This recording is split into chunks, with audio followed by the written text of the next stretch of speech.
Hello everyone, and welcome to Fictional Vortex. So we are back with an interesting series on what if Naruto awakens the Maelstrom of Cocoon. But before we start, I just want to remind you to please subscribe to my channel and hit the like button if you enjoy my content. Let's start the story. Cocoon was built by the Fal'Cie many centuries ago under the premise of protecting humanity from the savage world of Pulse. The current population of Cocoon numbers in the tens of millions, although the exact number is unknown. Cocoon is home to many futuristic cities, such as the capital of Eden, the port city of Palumpulam, the beach town of Bottom, and the carnival city of Nautilus.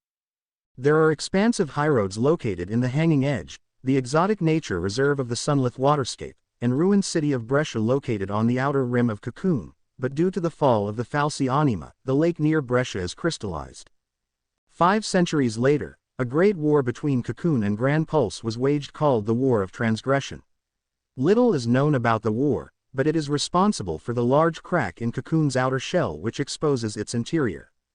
The people of Grand Pulse believe Cocoon to be a false paradise built by the devil Lindsay, who lured people to live there with sweet promises only to enslave them and steal their souls. Grand Pulse inhabitants see the people of Cocoon as impending intruders and the source of evil in the world. Similarly, the people of Cocoon are made to believe Pulse is an aspect of hell, and its forces are poised to invade their beautiful world. Cocoon is an artificial world built and powered by the Fal'Cie, who are responsible for running everything from the artificial sun, Phoenix, that provides the world with light and warmth and controls the weather, to cultivating the land and providing food and water, to keeping the world of Cocoon floating within Grand Pulse's atmosphere. Cocoon has over 8 million Fal'Cie. The Fal'Cie Eden maintains Cocoon's complex operational systems, and is itself powered by Fal'Cie Orphan that resides in a deep sleep in Orphan's Cradle, an alternate dimension created by Eden. But inside Cocoon is a fourth Fal'Cie, one that is more powerful than Pulse, Lindsay, or Etro. He is called Cocoon. Cocoon is one of the strongest and most skilled Fal'Cie. He has pure black armor, red skin and eyes. He wields a blade of fire. He craves only the thing he is named for, chaos. Cocoon didn't care for the humans. He wanted to control them, to use them as play toys for him to break, to rain chaos on them. The other Fal'Cie wouldn't let him, but he didn't care what they thought, and so the 4 fought. It was a chaotic battle. The 3 Fal'Cie couldn't defeat him and were forced to retreat. Cocoon went into Cocoon and wreak havoc on the humans. Destroy buildings, fought the soldiers there, slaughter women and children. But soon, stop them. A l'Cie was chosen by 3 Fal'Cie to seal up Cocoon and save Cocoon. The l'Cie created 9 special amulets. One can weaken Cocoon and take away 1/9 of his power. All 9 can seal him. So he led Cocoon into a trap, using himself as bait, and getting Cocoon into the trap. He activated the amulets with the 3 Fal'Cie powers and manages to lock Cocoon inside the ground of Cocoon. But Cocoon managed to fatally wound him before he was sealed. With the last of his strength, the l'Cie got 9 people to protect the amulet from anyone at any cost. Their children, grandchildren, and descendants will carry the amulet as well. And one of those descendants was Naruto Uzumaki, the wielder of the Fox Amulet. Cocoon, Naruto, get back here, you've done it again. Just wait till we get our hands on you. 4 PSICOM are chasing a blonde-haired boy with blue eyes and whisker marks on his cheeks at the markets in the bottom. The boy is wearing a red leather jacket with an orange shirt and black jeans. He's riding on a hovering skateboard and has a big grin on his face. Why? Because he got another successful prank on his mind. Oh, and his name is Naruto Namikaze. Come on, you couldn't catch me all the other time. Naruto called out to them, what make you think you can catch me now? He speed up and went to an alley and the PSICOM follow him a few minutes later. The PSICOM went through the alley and when they couldn't any sign of him, they split up to search for him. They didn't see a part of the wall peel out like wallpaper, revealing Naruto. Hee, they always fail for it, Naruto said, snicker quietly to himself. That always been his free time when he isn't training or hanging out with his friends. Pranking the hell out of the PSICOM. Speaking of his friends, he went on his skateboard and sped off, careful not to run to any of the PSICOM. He going to meet up with everyone. It took a few minutes and couple of evading from PSICOM, but he managed to make it to his meeting spot. An outdoor restaurant with tables and seating booth.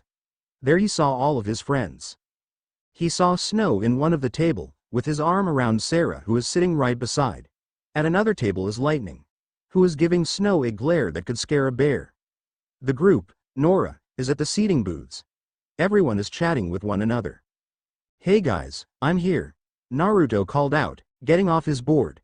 They all turned to see him walking towards them. Snow grinned and waved, along with Godot. "Just in time, Naruto," Snow said, as the blonde-haired boy sat with Lightning. The girl blushed a little, but didn't say anything. "Where were you? You was nearly late." Naruto grinned his famous troublemaker grin and pointed to the TV. Everyone looked at the TV to see the news coming on. "And today, we found that the PSICOM base is covered with hentai photos, from the outside to the inside," the reporter said, and she showed the base cover with hentai pictures, from the outside to the in. Some think that the PSICOM turned perverted. Others thinks that it is another prank from Naruto Namikaze. Everyone, once again, turned to Naruto, who is still grinning. There were different reactions. Snow and Godot laughed and gave Naruto a thumb up. Maki laughed really hard that he nearly fell out of his seat. Huge smirk in amusement, and the girls gave Naruto disapproving stares. "Man, Naruto," Snow said, still laughing. "You never seem to have an end of pranks. PSICOM is not going to live this down." Naruto smiled and gave a thumbs up until Lightning bonked him on the head. He let out a loud, "Oh," that many people heard. Naruto rubbed his head and groaned. A red bump on the middle. "What was that for Lightning?" Naruto complained. Lightning gave a chastised glare. "That's for doing another prank," Lightning scolded. "The PSICOM don't take those things lightly, and one day, they're going to catch you for one of those pranks." Despite her scolding tone, Naruto, Snow, and Sarah heard the hint of worry in the voice. Naruto gave Lightning a one-arm hug, making the girl blush. "No need to worry, Light," the boy said in a light-hearted, but soft tone. "I've been careful when it comes to pranking. If I hadn't been caught before, I won't be caught now." Lightning smiled and returned Naruto's one-arm hug with a quick full hug. The others share a knowing look. They all know of Naruto's and Lightning's crush on each other. Soon, they all got more comfortable and talk about different things. Snow stole kisses from Sarah when Lightning isn't looking, and when she does see them, she give him her famous glare, making Naruto and the other laugh a little. Soon, it was evening and the sun was setting, getting everyone to go back to their house. "Meet each other tomorrow? Same time, same place?" Naruto asked. Everyone nodded in agreement. "All right, see you guys tomorrow." With that, Naruto went off on his board. Snow and Sarah shared a goodbye kiss, much to Lightning's chagrin, before Snow left with the group. Nora, Lightning and Sarah was the last to leave.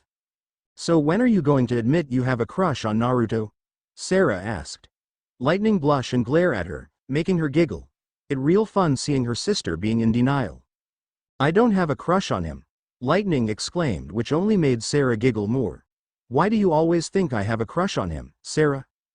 "Because you blush every time he compliment you or put his arms around you," Sarah shot back, making Lightning blush more. "I also hear you say Naruto's name in your sleep." If possible, Lightning just turned into a Christmas light bulb. So all the way home, Sarah kept on teasing her sister even more while Lightning stayed red the whole way. Meanwhile, Naruto kept riding his way home, avoiding any PSICOM near him. It was incredibly easy to do so, since half the PSICOM can't find their own way to their house. After a couple of minutes, he finally got to his house. His home isn't really that fancy. Just a one-story house with 2 bedrooms, a kitchen and living room connected, and 3 bathrooms. His mom didn't want to be in a large building, so they got this small home. "Mom, Dad, I'm home," Naruto called out inside the house. He expected some kind of response, but there was none. "Mom? Dad?" He started looking. He looks in the kitchen, but they weren't there. He looks inside all the rooms, but they weren't in any of them. The more he looks, the more he began to worry. His parents always came out at this hour, after their time with the Guardian Corp. When he checks all around the house, he decided to check at the backyard. They got to be there. So he went outside, hoping to see them at the backyard, but when he did, he didn't saw anybody. "Where can they be?" Naruto mumbled, moving inside. His eyes burrow in worry, thinking that something important might have happened or an accident. But that would have been on the news by now. When he walks back in the living room, he saw something on the living room table that piques his interest. It was a blood-red amulet, shaped like a fox. Why hadn't he noticed that before? Oh yeah, because he was focused on finding his parents. When he picks the amulet up, he felt something. It felt chaos and mischief in there, wrapped into one. He felt like a powerful wind was blowing at him. Something powerful is in there, something dangerous. He stares at thing, trying to see if there is any opening. He look around it, but there is nothing to indicate that there's a secret storage compartment in it. Then, the strangest thing happened with the amulet. The eyes opened, revealing red pupils with black slits. What the hell? Naruto shouted, dropping the amulet like it was poison. But the amulet floated up, staring at the boy unblinking. This is really strange. Naruto felt the urge to run away from the freaky jewelry, but stand still. Running away isn't his way, unless it's to outsmart the Psychom. The amulet moved around him in circle 2 or 3 times, before moving back to the blonde. So you are the holder, the amulet spoke, making Naruto nearly freak out again. The red jewel can speak as well. Hello Naruto Namikaze. My name is Kurama, the Kitsune amulet. Naruto started getting out of his shock and then started speaking. How are you speaking? The blonde stared fiercely at the amulet. And where are my parents? I swear, if you did anything to them. Don't bother with the threat, the amulet said, rolling its eyes. I can't be destroyed. A lot of people tried to do it, but failed. How am I speaking? I honestly don't know. Probably something to do with my creator. And as for your parents, I don't know. They're not dead, I can tell you that. They're most likely leading anyone who wants me away from both of us. Why? Naruto asked. I doubt that many know about a talking amulet. The demon chuckled and Naruto had to hold back a shiver. That sounded real creepy like. On the contrary, while there are not many people that know of my existence, the ones who do hold a lot of power. The amulet said, that's why your mom and dad are gone probably, to lead the chasers away from you. Naruto frowned. He doesn't his parents getting in danger because of him. He need to find him. But there is one last question that lingers in his brain. Why do I need to protect you? Naruto asked the thing. Why not hide it in a secure place? What's so important about you? What is your history? If the amulet had arms or shoulders, it would have shrugged. Hell if I know, the Kitsune said. I was only made self-aware. I have no idea what I could do. Only my guardians can find out. Naruto frowned. So he needs to do 2 things. One is to find his parents. And the other is the meaning of these amulets. Suddenly, the amulet floated up to him. Naruto was surprised by that and moved back, but the thing kept moving. And then it suddenly got on his hand. Scratch that, more like getting into his hand. Naruto screamed in pain and tried to pull the thing out, but it wouldn't budge. The boy was suddenly held up by an invisible force and got surrounded by red energy.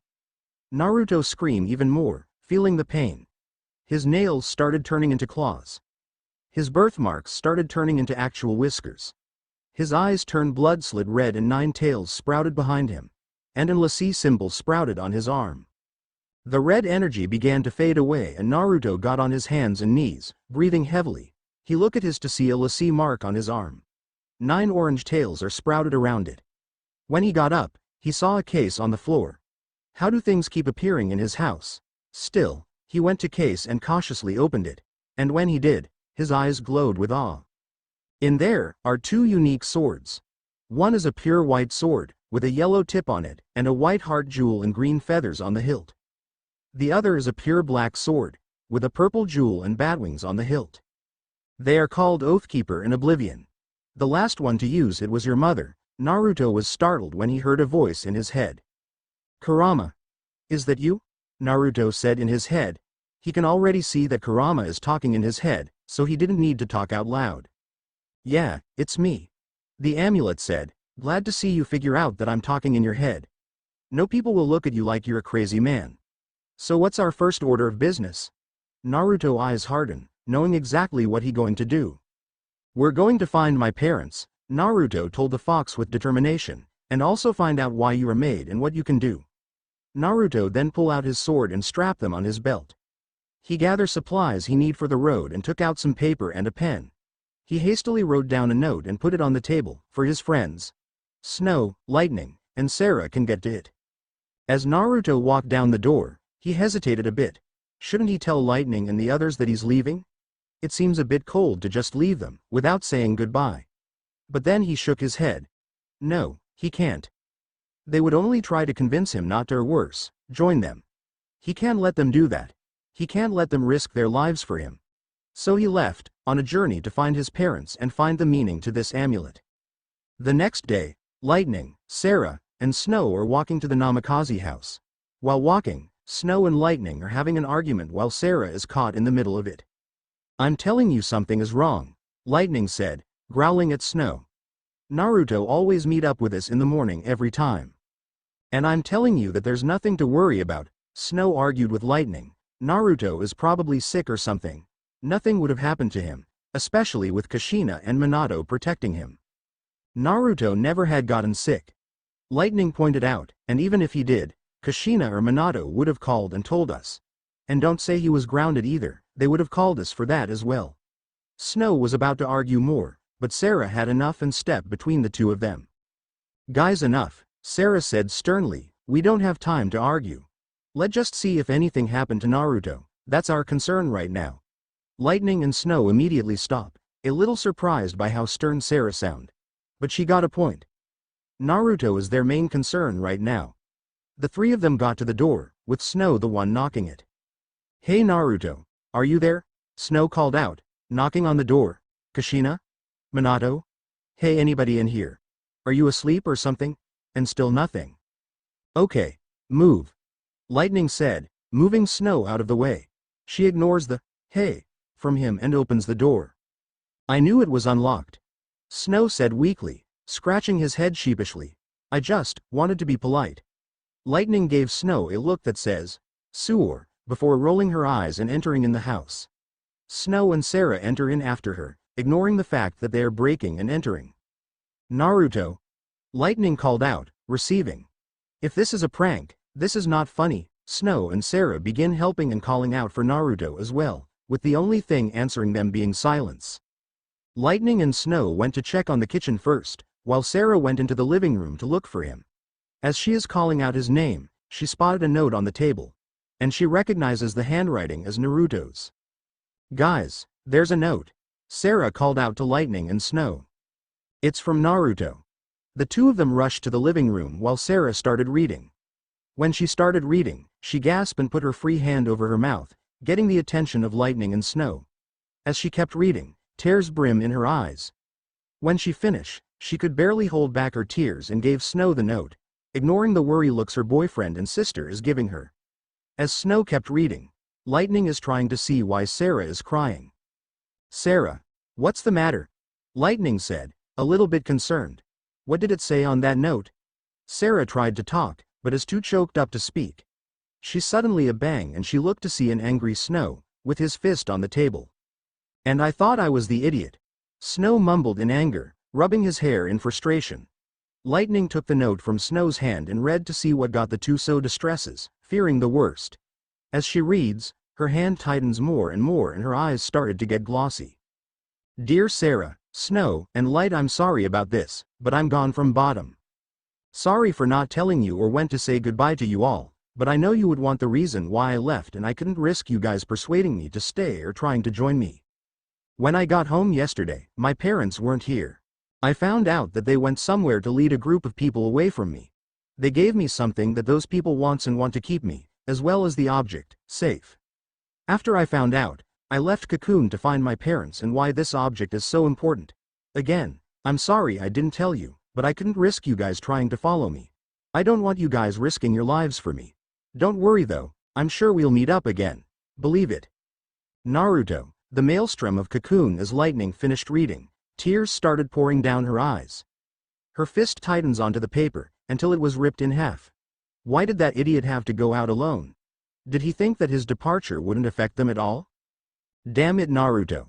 Lightning said, her voice cracking up. Snow hugged Sarah in his chest as she cried more. When I find you, I will give a punch that will knock your teeth out. Agreed, Snow and surprisingly, Sarah said, the latter being muffled due to her face on Snow's chest. They will find him and give him a piece of their mind for not saying goodbye. 6 years later. A young blonde is walking through the street of Eden. He went to one of the dining area and ordered a cup of coffee, trying to stay awake for the meeting. It has been a long time since he slept and wanted to stay awake. He sighed a little, tired from his journey. It has been a long time since he left his home. It looked the same as ever, except with more PSICOM in the area. He had to hide his lassie mark just in case one of them corner him.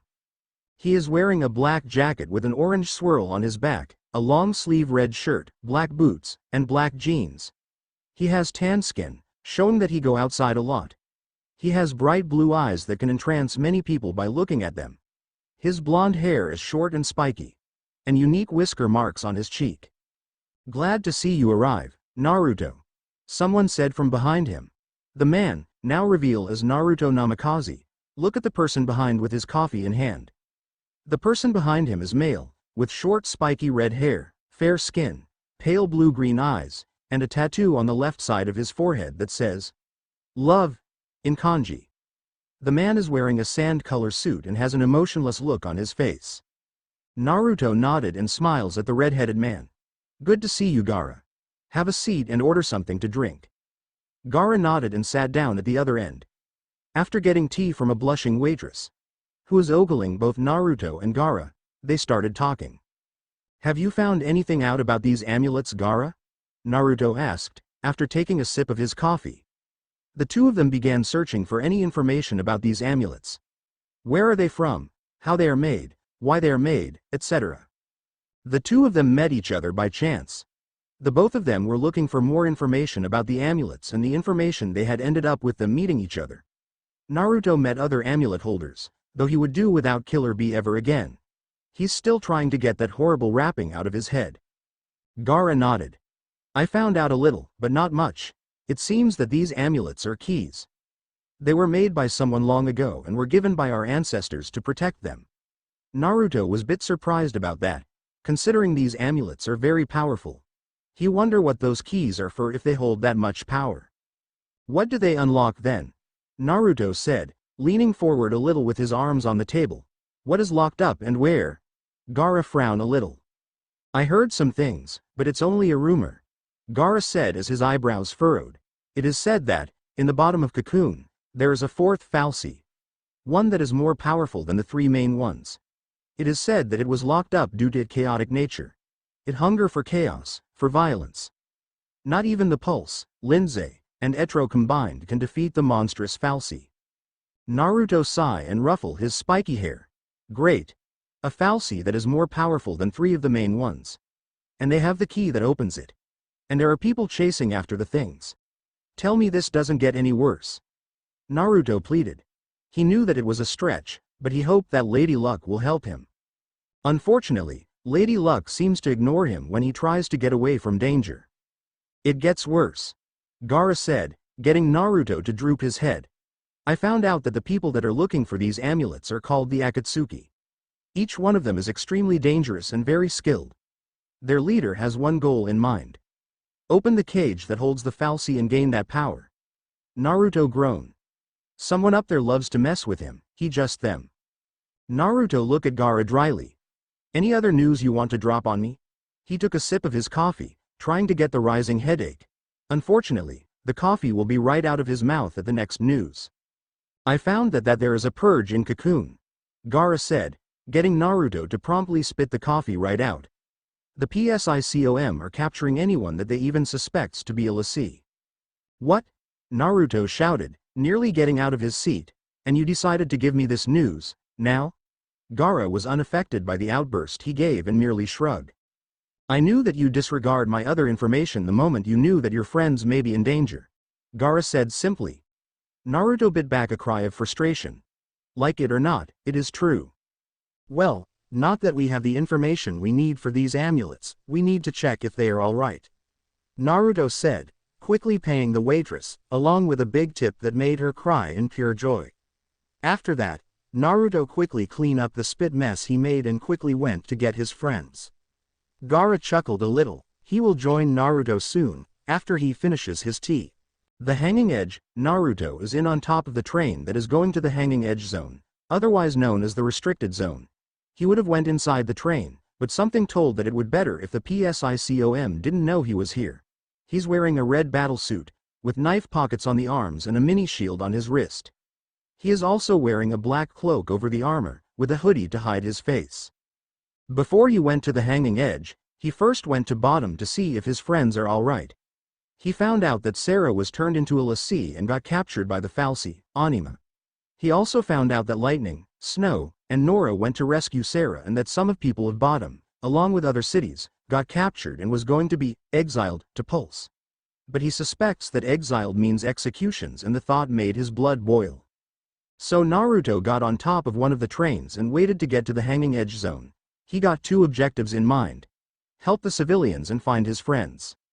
Finally, Naruto saw light at the tunnel and suddenly, he saw the hanging edge. It looked like a factory, or maybe in a prison, to him.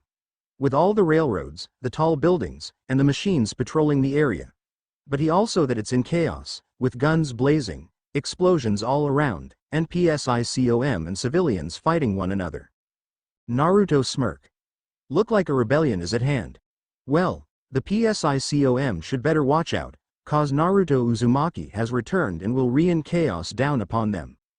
Hanging edge, Naruto watch as chaos reigned in the restricted zone, the people shooting, several machines being summoned. He wonder how this rebellion started and who started it.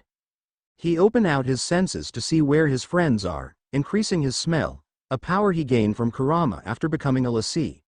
He can increase his senses at any given time and he also have an increase of speed and agility, due to the amulet being a kitsune. That being, his cunning increased as well, making him more dangerous. After a few minutes, he finally picked 3 distinctive smells. 2 of them close by while the other smell was in Pulse Vestige. And he knew that it was them, since their smells are familiar to him. He also knows that Sarah is the one in Pulse Vestige. I hope they're okay, Naruto said to himself. He then spotted 3 hovercrafts coming towards the train he's on. But first, let me have some fun.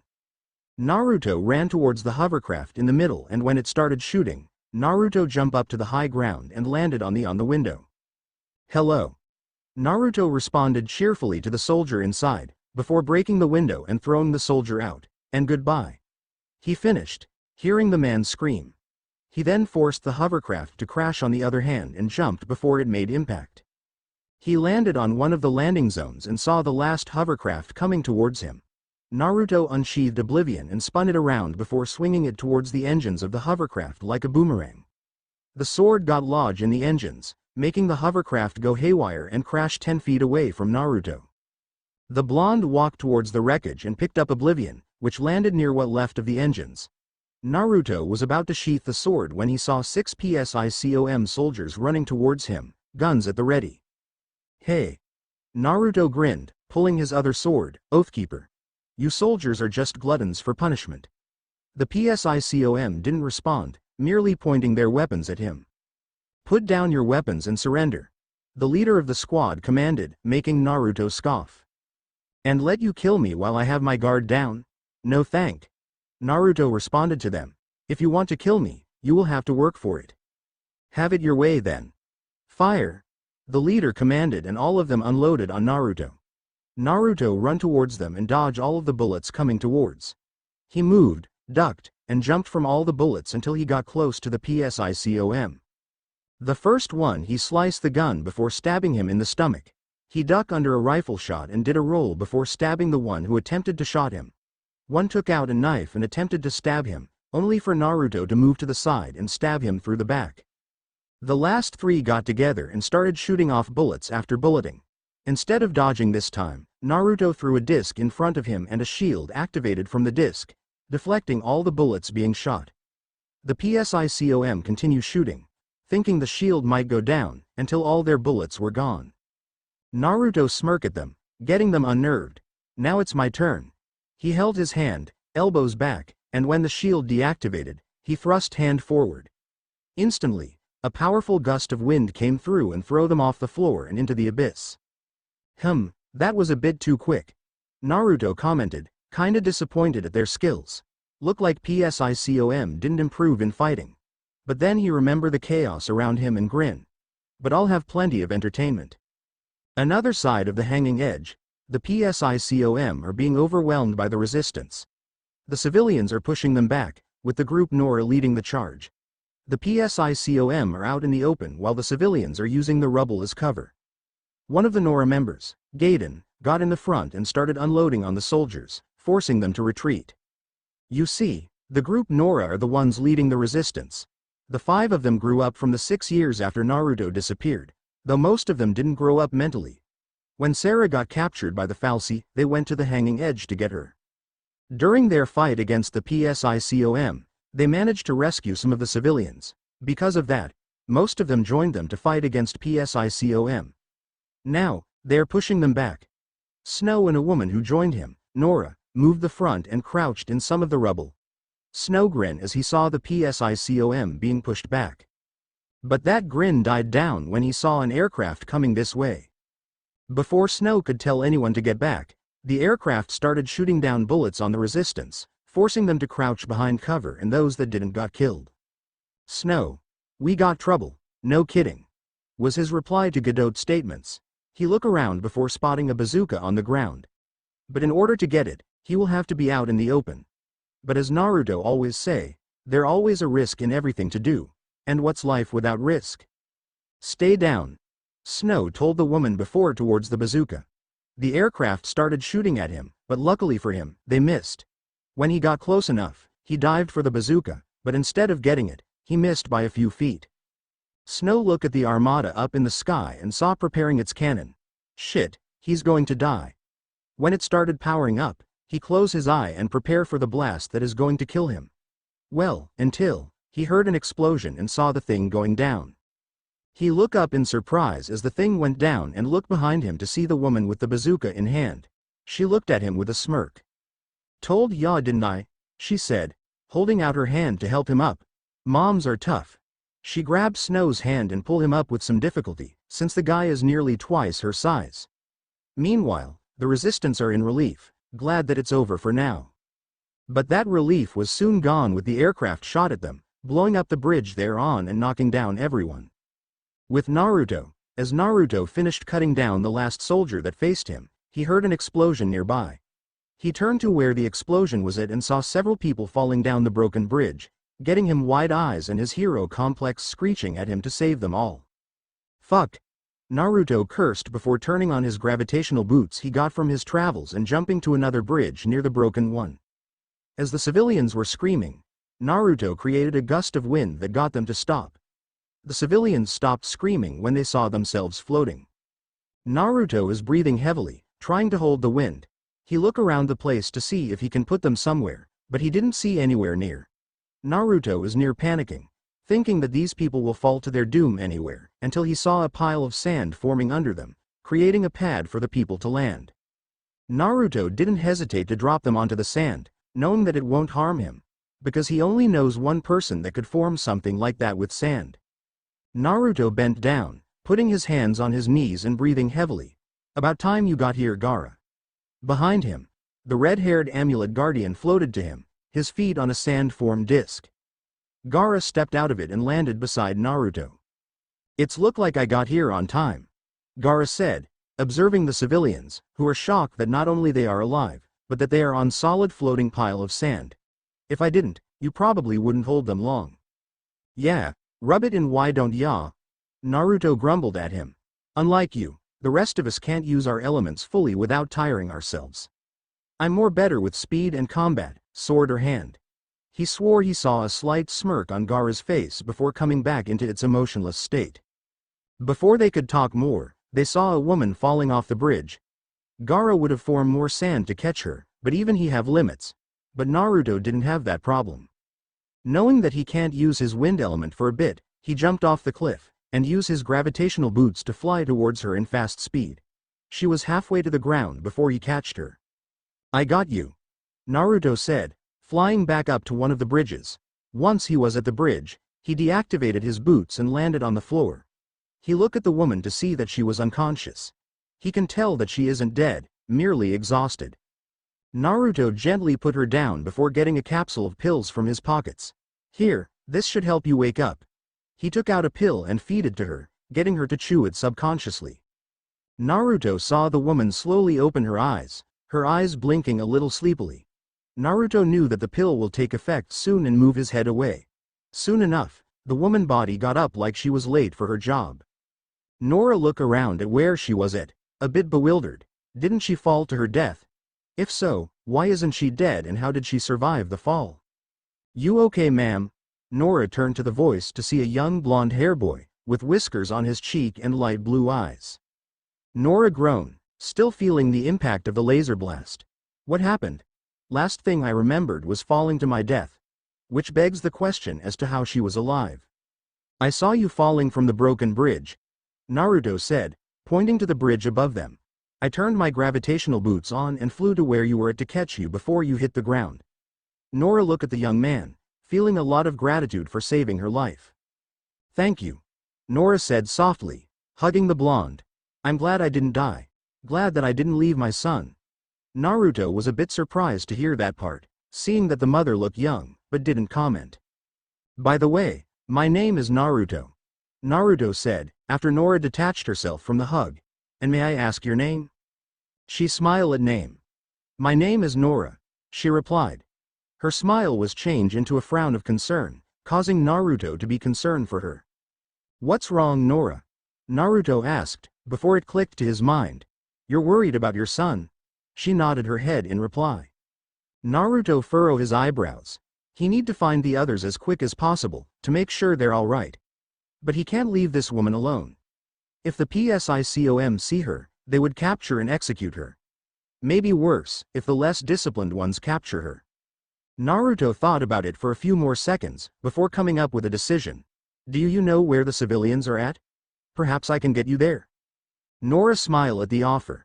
I know it's somewhere above us, but I'm not exactly sure. If I can see my son Hope or the group Nora, the ones leading the rebellion, then that'll be them. Naruto froze when he heard the name, Nora. So Snow and the others must be up there. Okay then, we best get a move on, Naruto said. Without any warning, he picked up Nora bridal style, getting a surprise squeak from her. Hang on. With that, he activated his gravitational boots and flew up, getting ready to meet his old friends and probably get his ass kicked or at the very least, chewed out. With the civilians, Snow groaned, waking up from the fall he had. He opened his eyes to see the ceiling of the hanging edge. A scowl formed across face, remembering what happened. He saw all of those people, including his friend Gaiden, falling into the abyss of the hanging edge. The person foremost in his mind is the mother he failed to save, the one that he dropped. Not only that, but what she said. Protect him. Snow murmured at his spot. Protect who? Are you going to talk to yourself, hero, while on that ground? Snow abruptly stand up at the sound of his friend and look up to see not only Gaiden, but most of the civilians here. Wada? Snow said in shock, then noticed the texture of the ground. He looked at the ground, only to see sand, and when he looked around, he saw that the sand is floating. He say the three words most people would say in his circumstances. What the fuck? That's the usual response when people see my powers. A monotone and deep voice said behind him. He looked behind him to see a red-haired man, with a tattoo on his forehead and a black formal suit on. What bothers Snow is the emotionless look on the man's face. Okay, Gaiden, do you know who Mr. Creepy is? Snow asked, ignoring, or forgetting, the fact that Gaara can still hear them.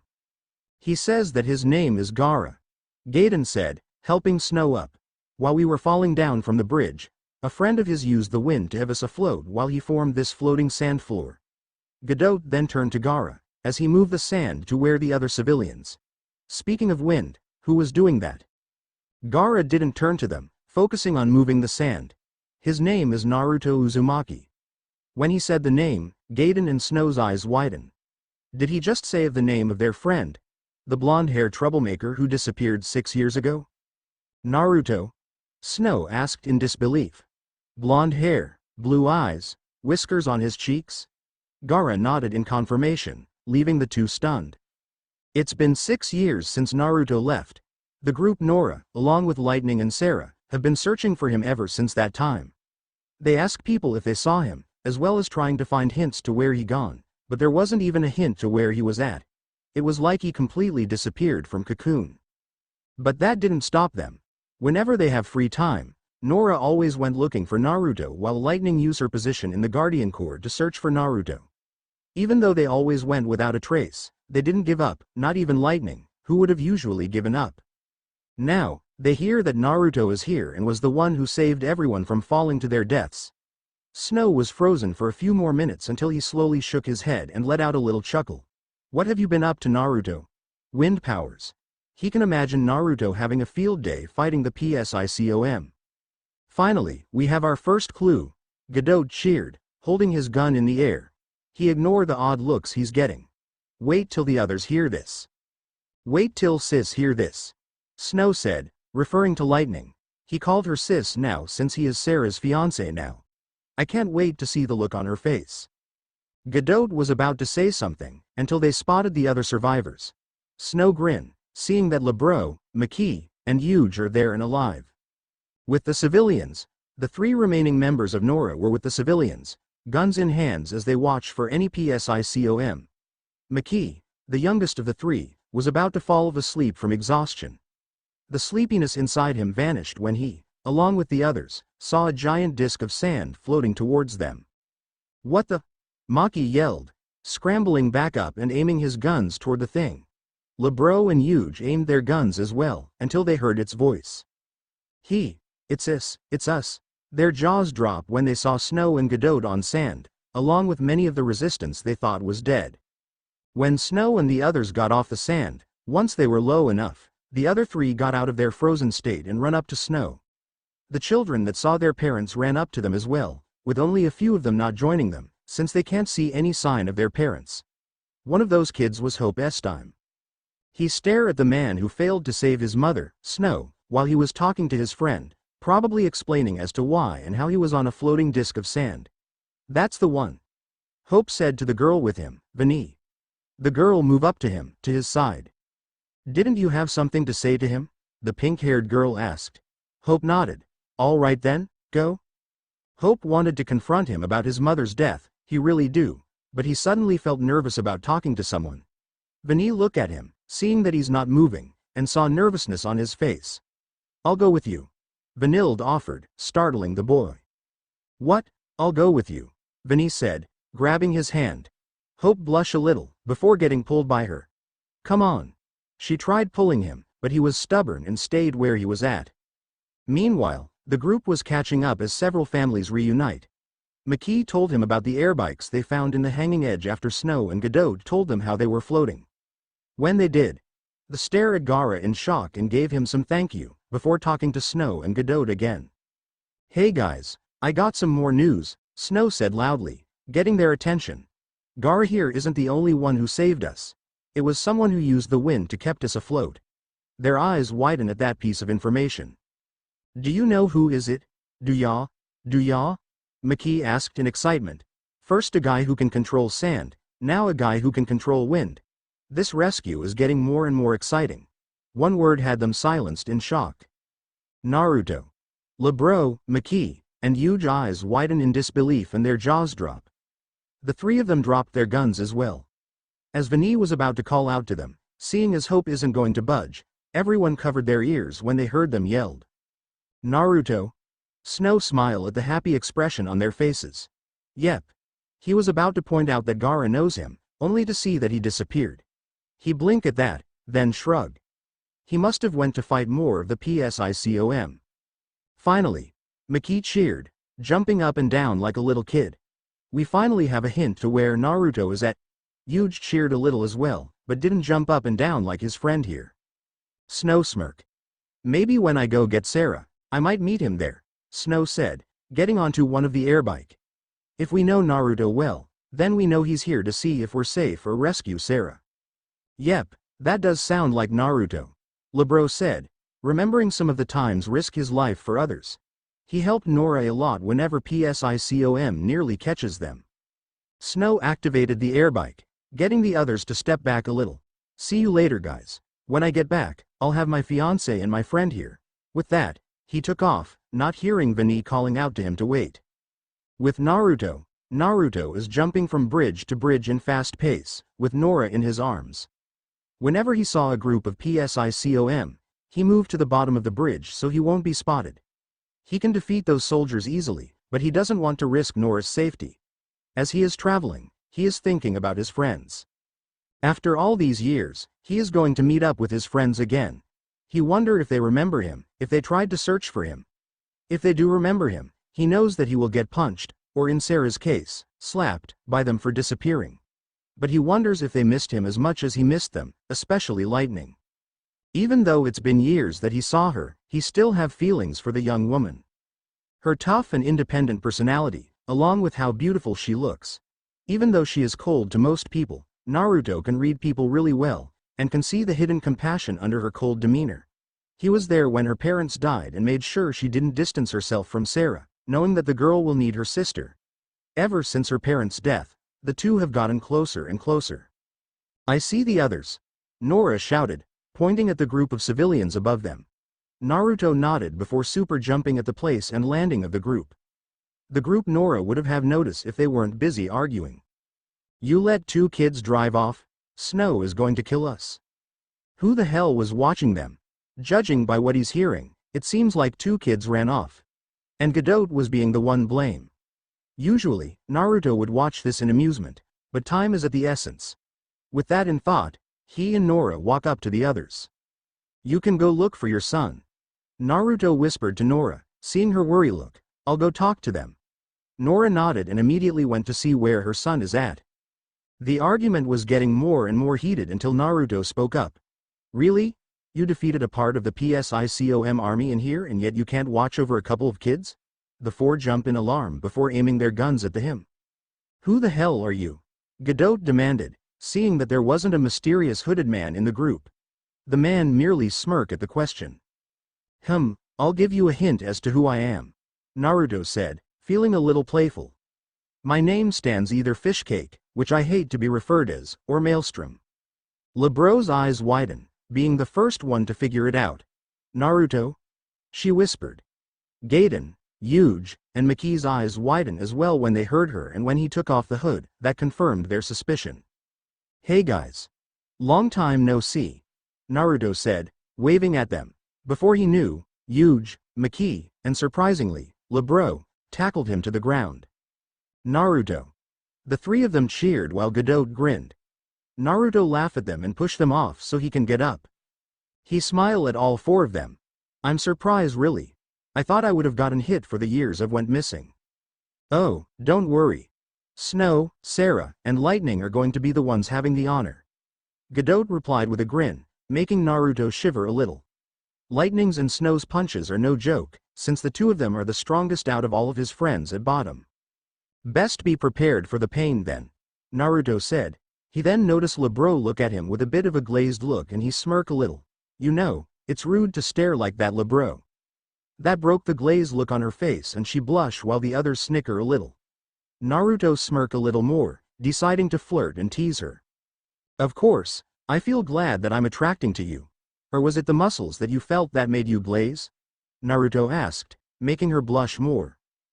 Shut up. Lebro muttered, getting the three guys to laugh. As the laughing died down, Huge asked a question that played in his mind. Hey Naruto, how did you use that wind trick? Huge asked him. Snow told us, that Gaara told him and Godot, that you were the one that kept them afloat. Before Naruto could answer, or ask where Gaara is it, a voice spoke up from behind the group. Excuse me? Naruto looked from behind the group to see one of the civilians talking to him. A man that looks to be in his 30s, with other civilians looking at him. You were the one who saved us from that fall. Naruto nodded to that, making the man smile gratefully. Then on behalf of everyone here, I would like to thank you.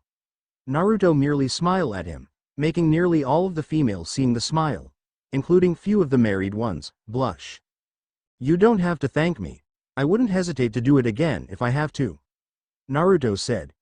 The man smiled at the sincerity in his word, along with others. As he left to return with his family, Nora returned to him with a very worried expression on her face. I can't find Hope anywhere, Nora said to him.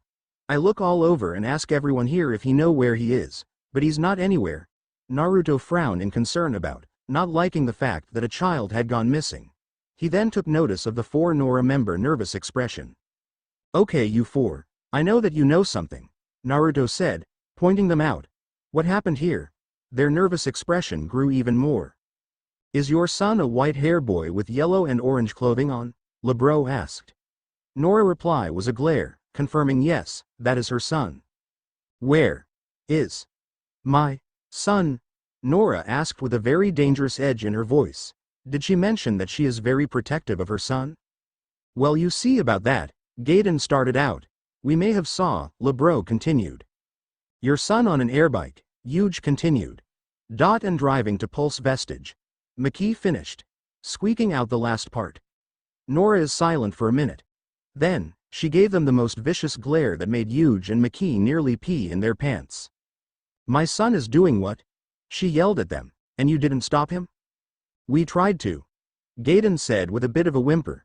But he took the only airbike we had, along with the girl coming with him, and drove off, despite telling us to get down. Nora was about to unleash more motherly fury on them, when Naruto grabbed her by the shoulder. Nora, enough. Naruto said firmly. Yelling at them isn't going to help. Besides, we need to focus on getting your son before he gets into any danger, if not more. Hearing that stopped her from unleashing more of her fury, but it was replaced with extreme concern. We need to go. Now. Nora said to Naruto, with a more gentler turn. Like you said, Hope may be already in danger. And it's my job to protect him.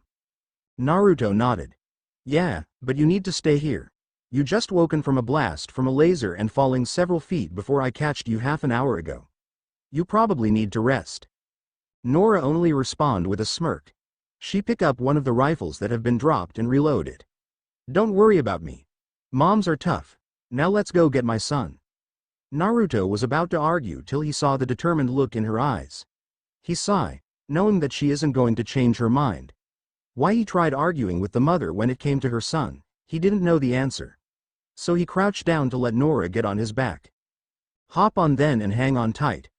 Naruto told her. She obeyed his command and got on his back, wrapping her arms and legs around him.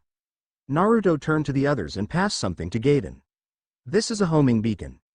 You can use this to call on Gaara when you need help getting home. Ciao. Before anyone can say anything else, Naruto activated his gravity boot and quickly fly off, wanting to get to his friends and Nora's son. In Pulse Vestige, lightning cut down the last of the beast near her. She huffed as she put her sword, looking up the stairs to where the Pulse Fal'Cie is at. Where her sister at? She sighed. When she heard that her sister got captured by the Fal'Cie, she snuck onto a train to get her back. Fought through PSICOM soldiers, several monsters, and had to travel the annoying old man to get to her. Now, she is close to getting her back. Her parents died years ago and her best friend disappeared 6 years ago. She doesn't want to lose Sarah. What gotten into you, soldier? The same annoying man, as she recalled, asked. I thought you were here looking for a fight. Lightning sighed in frustration. She has a feeling that this guy won't stop pestering her until he gets some answers. So she decided to tell him why she is here. My sister, she said, finally giving him some answers as to why she is here. She's a lassie. What? The man said in alarm, going to the side to see her facial expression. A pulse lassie. She wondered why she is telling the man, but she guess it's due to frustration to him asking. The Fal'Cie has her captive. But I'll find her. She started walking again, but Saz went in front of her. What is her focus? Saz asked her, hoping it isn't anything bad. When she became a lassie, what has she been ordered to do? It isn't to blow up Cocoon or something like that, is it? She looked away, trying to hide the guilt on her face as she remembered the day. I didn't ask, she finally said. She and Saz then noticed the door being sealed at the top. As she contemplated as what to do, Saz is trying to tell her, and bumbling, that Sarah need to be killed whether she complete her focus or not. She grew increasingly annoyed as he fumbling with his words. And she snapped when he said this line. Don't make her suffer. She turned to him with a glare. Just say it, she shouted. Saz not surprised at how she reacted. Say that every single lassie should be wiped off the planet. Saz didn't say anything. Just looked down on the ground. She scoffed and turned around, controlling her anger. A friend told me that abandoning the mission makes you trash. But abandoning your friends and families makes you worse than trash. She looked back at him. If I abandon my sister, The only blood family I have left. Then I'm worse than trash. And I'm not going to kill my sister just because she's a lassie. She then walked to the door, with Saz following her after a few minutes. With Naruto, Naruto is flying at high speed, wanting to catch up to his friends. He can smell all of 3 of them, along with 3 unfamiliar people, with them. He knows that 3 of them is Lightning, Sarah, and Snow, while 2 of them are the 2 kids Godot and the others are talking about. But he doesn't know the last presence. We're getting close to them, Nora. Naruto told her while she is shooting down the soldiers and the monsters in the vestige from behind him. I just hope there aren't in any immediate danger. Me too. Nora from behind him, shooting another soldier that tried to shoot them down, and when I find Snow, I'm going to see why on earth did he think it was a good idea to come here. Naruto wondered how the 2 kids survived when they got here, but then thought that they must have bumped into Snow or Lightning. I think I see them, Naruto said, spotting 6 figures. He then saw the middle figure floating and glowing, confirming that it was Sarah, and that she just completed her focus, and that she's turning into a crystal. No! Naruto shouted, speeding up to the group. When he got close enough, he used his lassie seal to stop the transformation. I hope this work. With the others, everyone watched as Sarah started floating and glowing. Lightning, Snow, Saz, Hope, and Vinny were speechless as the girl began to transform into a crystal. They watched in awe and sadness as Sarah transformed. But then something happened that shocked them even more. What the hell? Saz said in shock, as all of them are seeing the red lining in the crystal. It surrounded the girl until the crystallized girl turned red. And then, slowly, she turned back into her regular self, surprising everyone. But how? Hope asked in shock. The legends said that once a lassie complete their focus, they will turn into a crystal forever and gain eternal life. So how did she transform back? Saz asked in shock. Lightning and Snow didn't wonder that, however, they were more focused to seeing if the girl is alright. When Sarah opened her eyes, she is shocked to see that she didn't change. I stopped her from changing. A voice said from behind them. Everyone turned to see a hooded figure behind him. The cloak he's wearing cover the clothes he's wearing as well as most of his face, but they can see the smile on his face. Hope's eyes widened when he saw who's behind him, along with Snow. Mom, Snow said in shock, not believing what he's seeing right now. Nora got off from Naruto's back and smiled at his son. Hope felt himself tearing up before running to her and hugging her. You're alive. Hope breathed out, tears pouring out of his eyes. Nora comforted him while he kept repeating those 2 words that means so much to him. Snow looked at the hooded with realization hitting his eyes and smirk. After 6 long years, you finally show up. Lightning and Sarah look at him confused. The man grinned. Well, somebody had to save your ass, Snow, and I want to make sure Light and Sarah are okay, along with giving the PSICOM hell. The 2 sisters were still confused as to who this man was until realization hits their eyes as well. Naruto, Sarah said in shock, with Lightning still in the same amount of shock. Naruto smiled before pulling off the hood and revealing his face to the others. It's been a while, hasn't it? Been a long time, hasn't it? The 2 girls continue to stare at him where they at. All the others stare at them, wondering what they're going to do. Naruto was waiting for their response. He sighed and decided to help them out. This is the part where you guys punch the living daylight out of me, correct? Naruto said nonchalantly. Bang bang slap. Naruto groaned, holding his stomach at the powerful punch Snow gave him while one side of cheeks aching from the punch from Lightning and the other stinging from the slap from Sarah. Yeah, I guess I deserve that. You think? Lightning yelled, with Snow and Sarah glaring at him. She grabs him by the front of his jacket and pulls him towards her. Why the hell on earth did you leave, and with only a note telling us why you gone? To his credit, Naruto didn't flinch when he's facing an incredibly angry Lightning, which most people would. You know why, Lightning? I couldn't risk you guys trying convincing me not to go, or worst case scenario, join me. So you have to disappear, leaving everyone worried?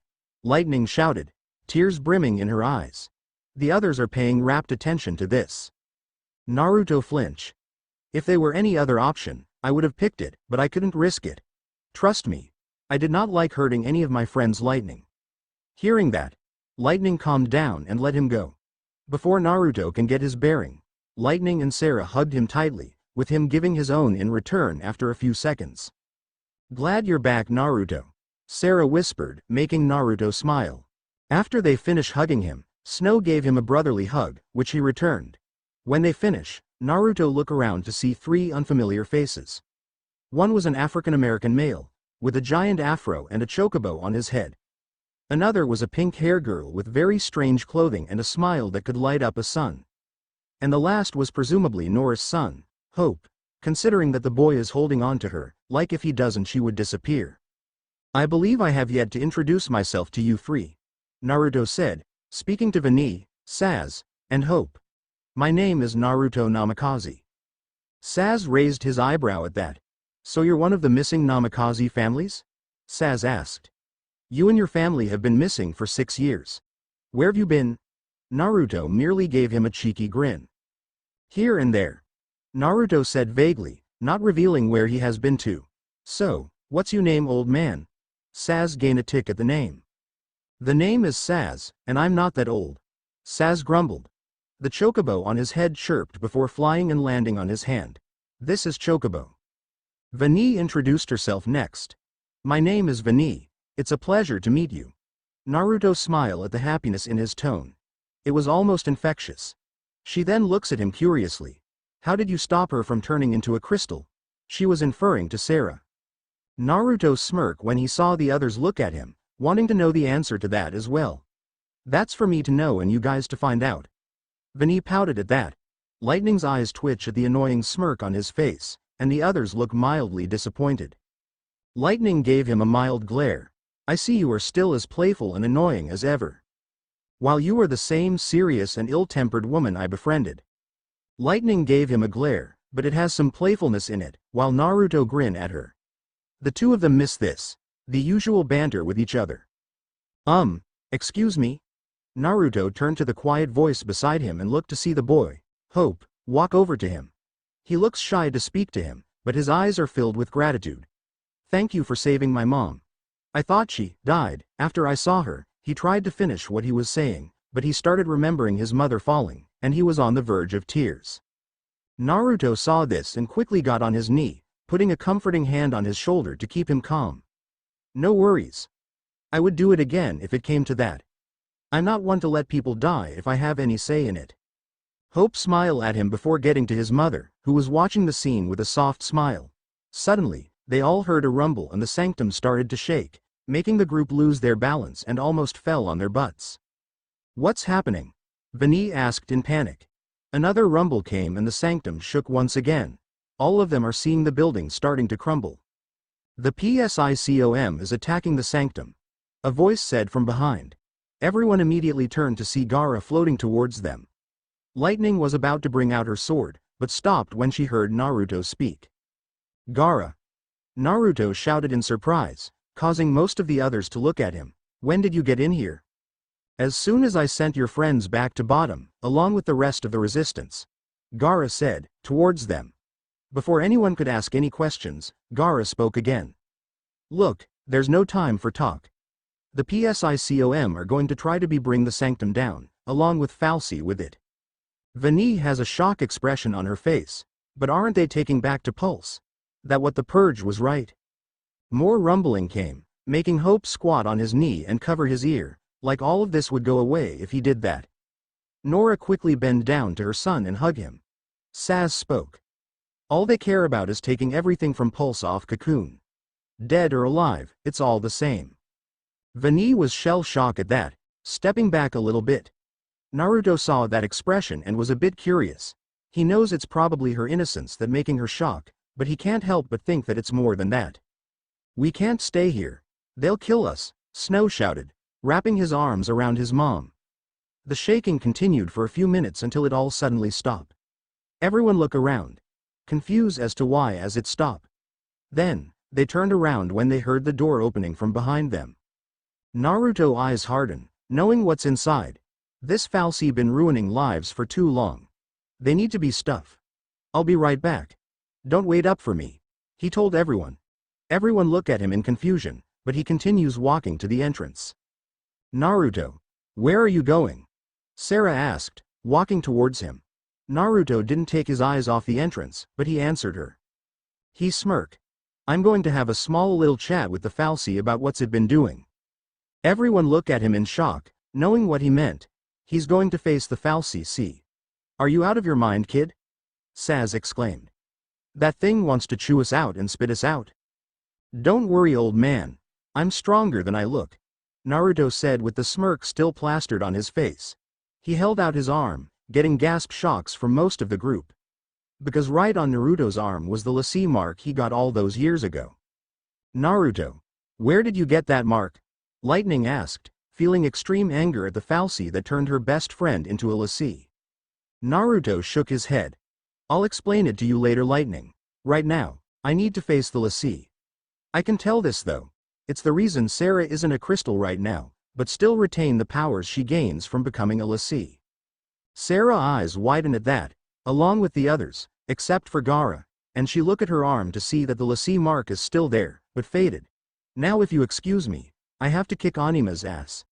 Naruto started walking up the stairs, but noticed Lightning and Snow following. Lightning, Snow, you need. Don't you tell us to go back, Naruto. Lightning said fiercely, glaring at Naruto. We're not letting you face the fal'Cie alone. We just got you back, we're not going to lose you again. Snow nodded in agreement to that. If you guys are going, I'm going too, Sarah said. Naruto, Lightning, and Snow immediately protested, but she was having none of it. You think I'm going to stay here or get of here while my sister, my fiancé, and my brother figure go face off a fal'Cie? I'm going and you can't stop me from coming with you guys. Naruto sighed, knowing that Sarah can be as stubborn as her sister. If you're coming with us, you'll need a weapon, Naruto said, shocking Lightning and Snow at the fact that he's letting her come with them. Naruto rolled his eyes at the shock looks. You guys heard what she said. Besides, she's as stubborn as you, Lightning, and would find a way to follow us. Besides, she will be safer with us without the risk of Psychom or any creatures attacking her. Lightning and Snow conceded at those points while Sarah smiled happily at the fact Naruto letting her come. Naruto reached something inside his coat, taking out a contact bow. I hope you remember your archery lessons, Sarah. This is a bow swords, which can turn into a bow for range, and a sword when need to fight up close. Sarah happily took the bow. She hoped she remember her archery lessons as well. With that, the four left, with Gaara following. Saz sighed, seeing those five go to the fal'Cie. I'm with a bunch of crazy kids, I just know it. He turns to the two kids and the mothers. We best follow them. We don't have anywhere else to go. The whole group went inside the room where the fal'Cie, Anima, is at. All of them are tense, ready for the fight to come. Naruto glared at the middle of the room, where the fal'Cie is at, Anima. So this is what a fal'Cie look like, Naruto commented. Or is it a container that he's in? No one answered the question. Lightning glared at the thing in anger, wanting to strike the thing down for damage it causes people to die and for nearly turning Sarah into a crystal. If it wasn't for Naruto, Sarah would have been one. Naruto looked at the thing with a glare. Anima. I want to know why you're here. How did you even get here? He was only answered in silence, making Naruto gain a tick mark. Oh. Are you deaf? Why and how are you here? Answer us. Snow demanded, stepping towards the fal'Cie.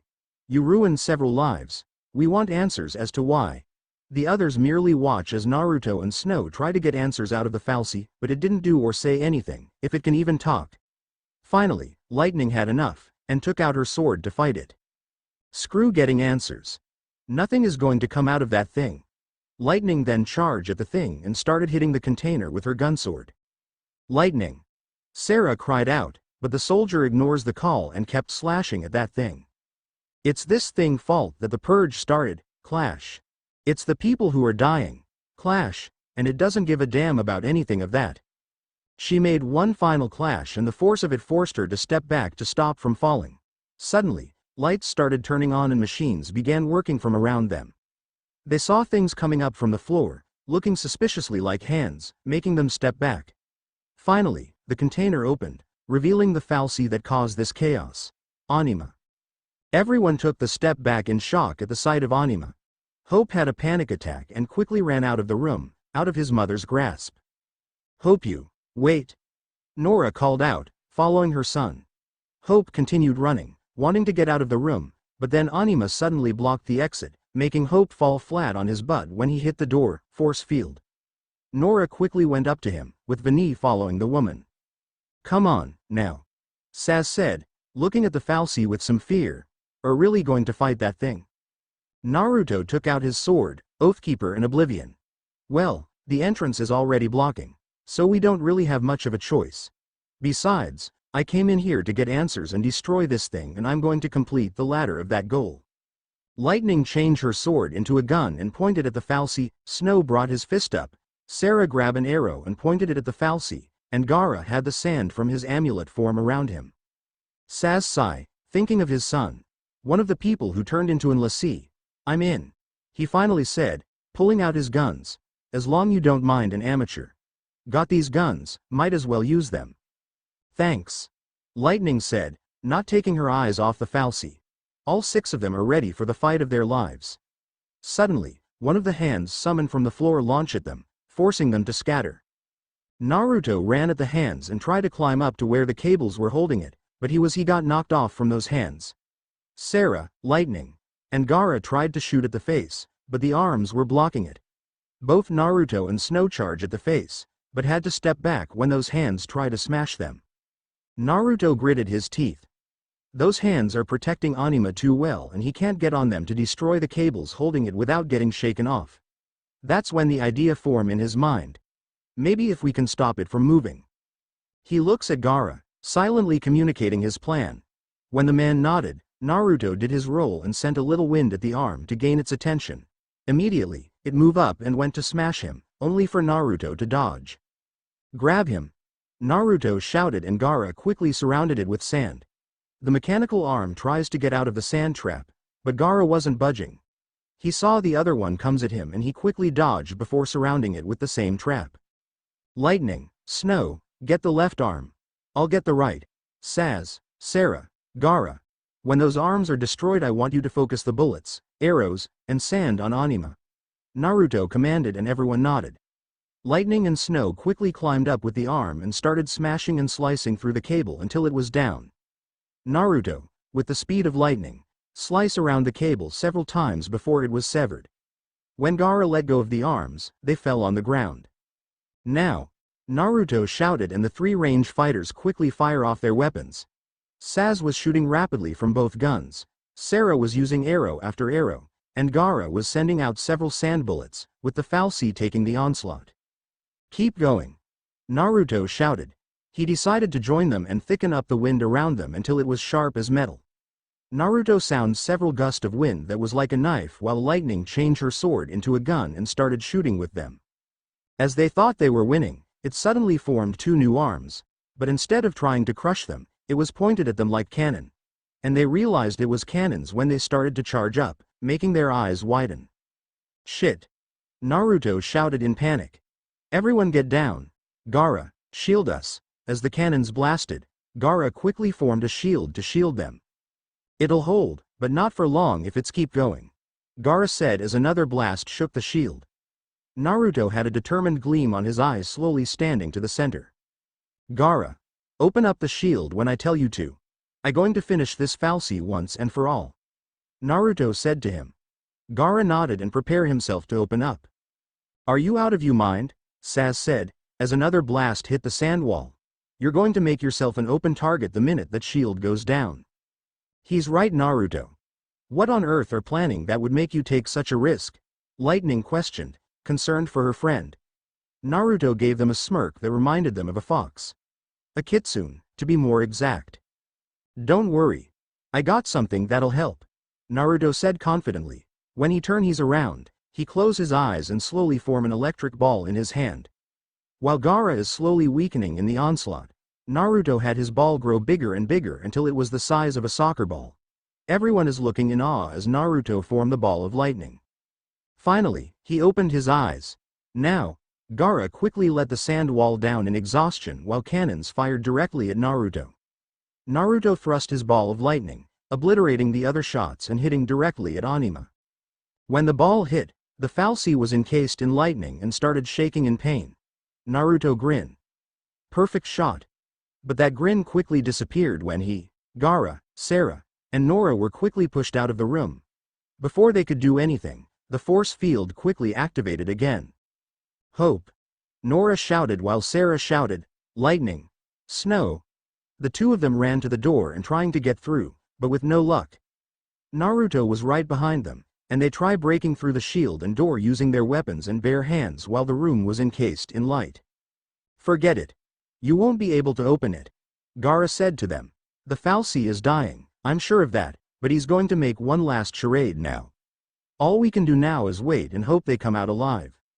Nora and Sarah bit their lips, close to tears as their loved one are inside while Naruto clenched his fist. He hates feeling useless. He hates standing here while two of his best friends are inside with the Fal'Cie. Then Naruto suddenly heard something from inside. It sounded like something is about to. Gaara, shield! Naruto shouted in panic. Gaara didn't hesitate, since he was hearing it too, and quickly formed a sand shield around them, right after Anima exploded into crystal. Unfortunately though, the blast of the transformation was so strong that it blew all four of them away. The last thing they saw was crystals before blacking out. Lake Brescia. Naruto. Naruto. Naruto, wake up. The blonde hair groaned, opened his eyes when heard a female voice. When he did, he was face to face with lightning. The woman sighs in relief, seeing her friend wake up. Glad you all right, Naruto. She grabs his arm and helped him up from the ground he was on. Naruto chuckled. Glad to see you were okay.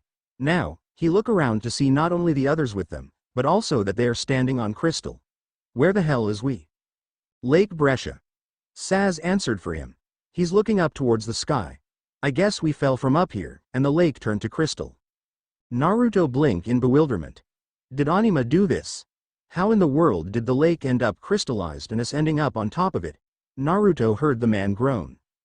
You're asking the question we all are wondering. That, and we're wondering how on earth we survive. Saz said, scratching his head. Meanwhile, Nora is comforting a traumatized Hope while Sarah is hugging Snow tightly. Naruto narrowed his eyes in thought. The Fal'Cie trapped those five inside for a reason. Either to kill them before he dies or... Naruto's eyes widen, but before he can voice that thought, a Seath appeared behind Snow and Sarah. Behind you! He shouted, getting Snow and Sarah to turn around.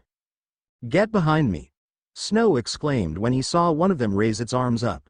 Snow raises his arm up and blocked the punch it delivered. Then, something happened that shocked everyone.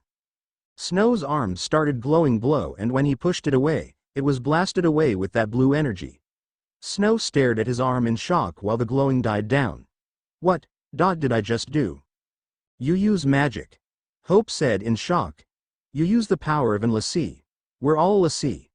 They then notice more of the Seaths coming to them, making everyone ready their weapons.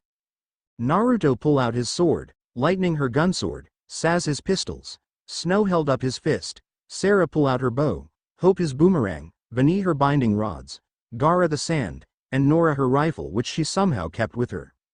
Naruto, Lightning, and Snow ran towards the group of Seaths while the others stayed where they're at for range attacks. The three melee fighters are taking down any of the Seaths close to them, covering each other like a good team. Meanwhile, the others are using their ranged weapons to take down any ghast coming at them, and the ones Lightning, Naruto, and Snow are fighting. It only took a few minutes before all the Seaths were gone, giving everyone a rest, and giving everyone time to comprehend what happened with Snow. So we're all l'Cie, Snow said solemnly, looking at his mark. The other four checks 4 marks as well, except for Lightning. She can felt something hitting her slightly above her left breast when they were trapped inside, and she's not going to reveal that. So we're all l'Cie, Saz said, repeating what Snow said, but it was more of a statement than a question. Hope started breathing heavily and covering his ear. Why me? Hope whimpered. Why did we have to fight that thing? If we didn't, we wouldn't have. His breathing started getting heavier and heavier, getting Nora and Vani to hug him in order to calm him down. Hope calms down when either or both of them are with him. Nora, because she's his mother, and Vani, because she comforted him after his mother's supposed death. Everything is going to be all right, eventually, Vani said to Hope. Come on. The girl pulled his arm and had him follow her, with Nora behind them. The rest of the adults follow those three as well. So we are a band l'Cie, huh? Naruto commented. All except for Nora, since she was pushed out with me, Gaara, and Sarah. Me and Gaara already know our own focus and Sarah completed her focus since she nearly turned into a crystal. Now, we just need to complete you guys' focus. But if we don't know our focus, how do we complete it? Lightning asked the group. Vani shuffled nervously, wondering if she should tell her dream. After a moment of hesitation, Vani spoke up, I think. I saw it. Lightning looked back to her and saw what? Lightning questioned. Before Vani could speak up, Saz spoke. That is how a focus comes down, people. The fal'Cie, they don't spell it out with clear-cut instructions. All you get is a hazy glimpse. This got him a small glare from Naruto, for not helping out in the situation. Seeing the glare, he quickly added, well, that's what they say. You know legends and all. Not helping Saz. Naruto said in irritation. He then turns to Hope. Did you see anything, Hope? I just. It's all kind of foggy, but. He stammers. When his mother grabs his shoulder, giving him silent encouragement, he continued. I saw this big, towering. Wait a minute. Saz interrupted. Hold on now. Did we all have the same dream? This is getting a more and freakier day for him. Ragnarok. Both Lightning and Snow breathed out. This made both Naruto and Gaara widen their eyes at the name. The five new fal'Cie remember the vision, the monsters, explosions, and Ragnarok. So, we all saw the same dream. Saz stated, we all heard that same voice. Naruto, Sarah, Nora, and Gaara didn't say anything while the five talk. You mean that was our focus? Hope asked. But how are we supposed to know what to do from that? Vani answered this time. That's the tricky part. The dream's the only hint the fal'Cie gives us. Figuring out what to do with it. That's our job. Saz then realizes something. Okay. We're fal'Cie, right? Enemies of Cocoon? He started panicking, thinking the worst. So does that mean we have to? Are we supposed to? Save her. Saz turned in bewilderment, hearing Snow speak. Save Cocoon, that's what our focus is. The man said in confidence. Most of the others look at Snow in bewilderment, except for Sarah, who is agreeing with him. Really? Okay, and why's that? Vani questioned. She has to admit, even to her it sounded a bit bizarre. Before Naruto saved Sarah from turning into a crystal, those were the last words, to protect Cocoon. He exclaimed. He then takes a few steps back and says, I'm going to scout out the area, see you guys in a little. I'm coming too, Vani exclaimed, as Snow ran off. Vani ran after him. Wait up. Saz sighed, feeling a migraine forming up. 6 years I was gone and Snow still has the maturity of a child. Naruto said, shaking his head. Lightning nodded in agreement while Sarah shook her head. I think Snow is right. I said so myself that you guys have to save Cocoon and that's what we are going to do. Sarah said to them. She then ran off to the two runners. Lightning sighed. Let's follow them before we lose them. The rest of the group walks to Sarah, Snow, and Vani. Meanwhile, Naruto is thinking. What is their focus? And what does Ragnarok has done with it? He doubts that it's to save Cocoon, but he's not going to automatically throw it out. But is their focus tied with his mission? Snow. Naruto called out while Snow, Sarah, and Vani are running. Vani, Sarah, slow down. We don't have anywhere to go anytime soon. Save your energy.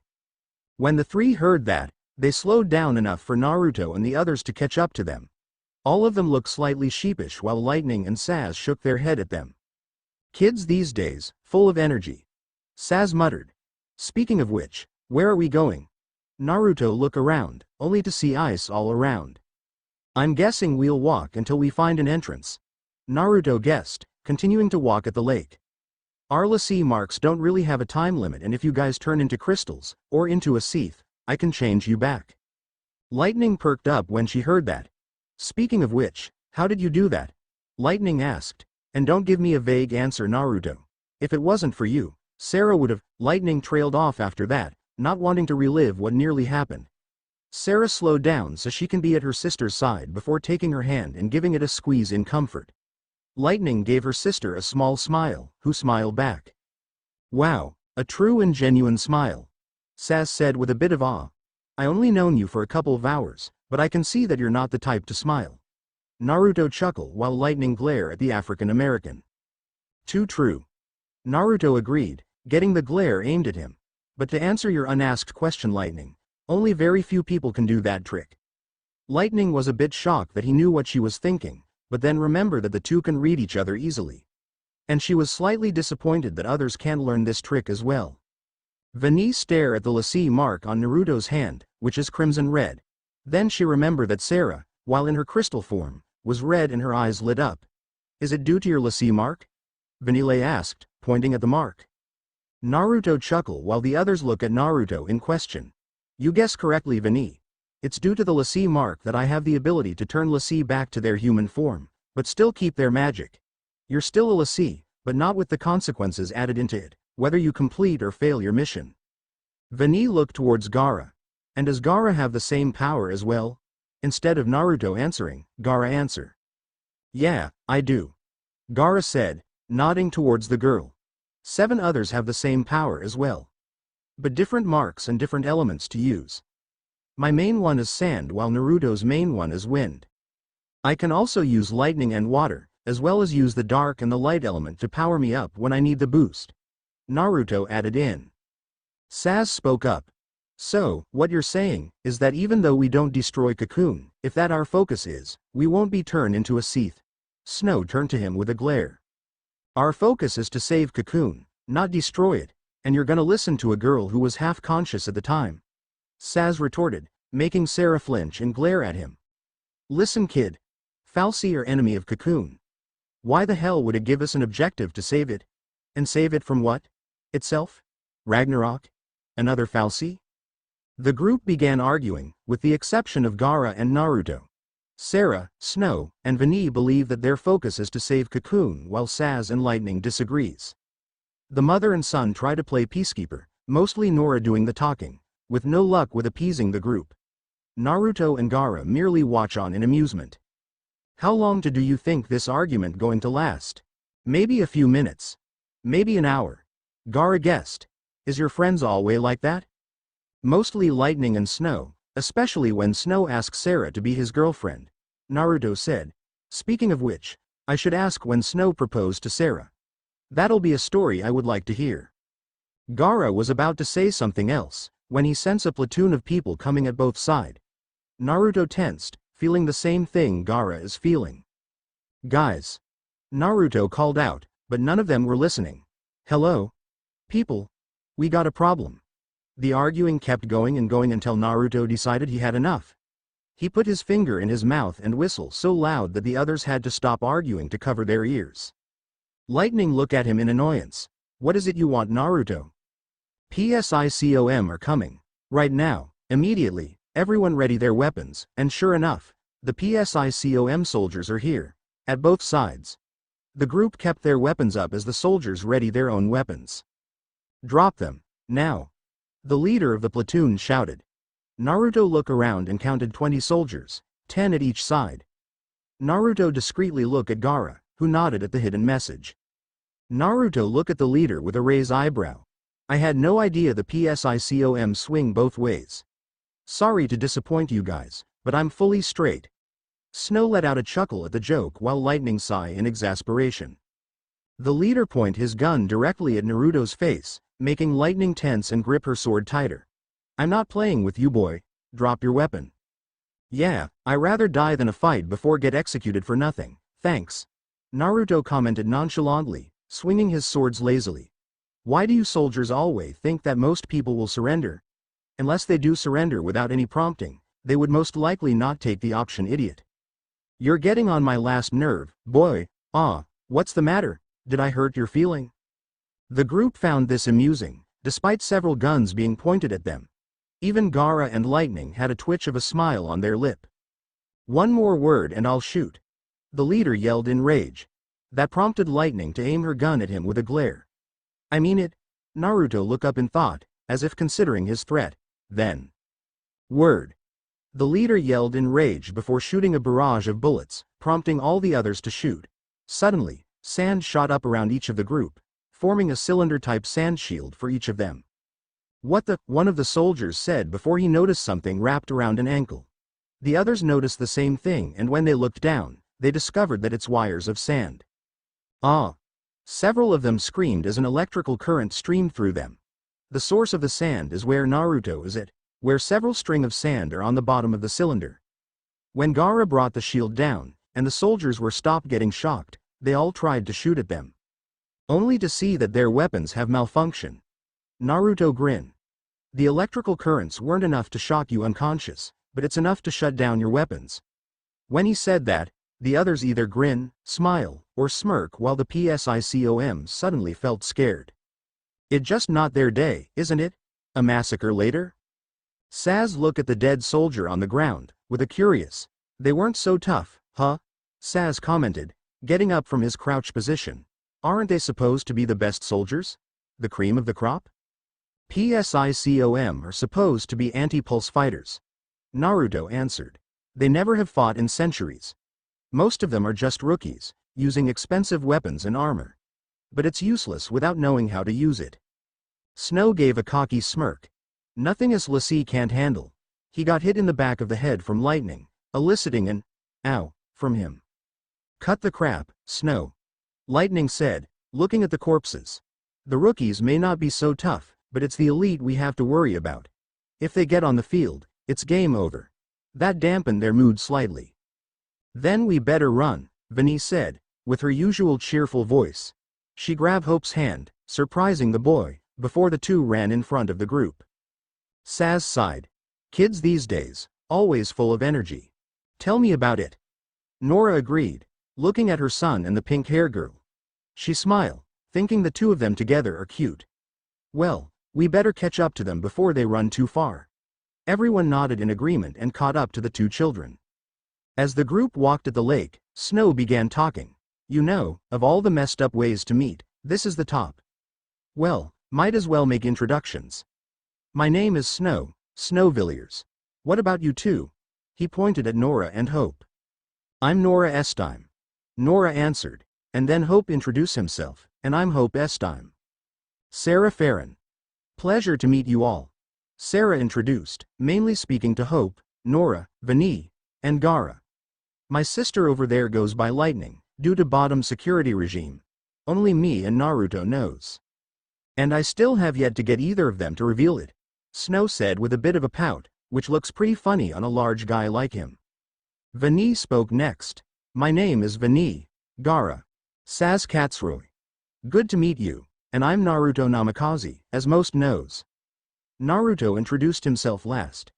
The group see Vinny wandering around the crystallized lake, with Snow following her. Saz sighed in sadness.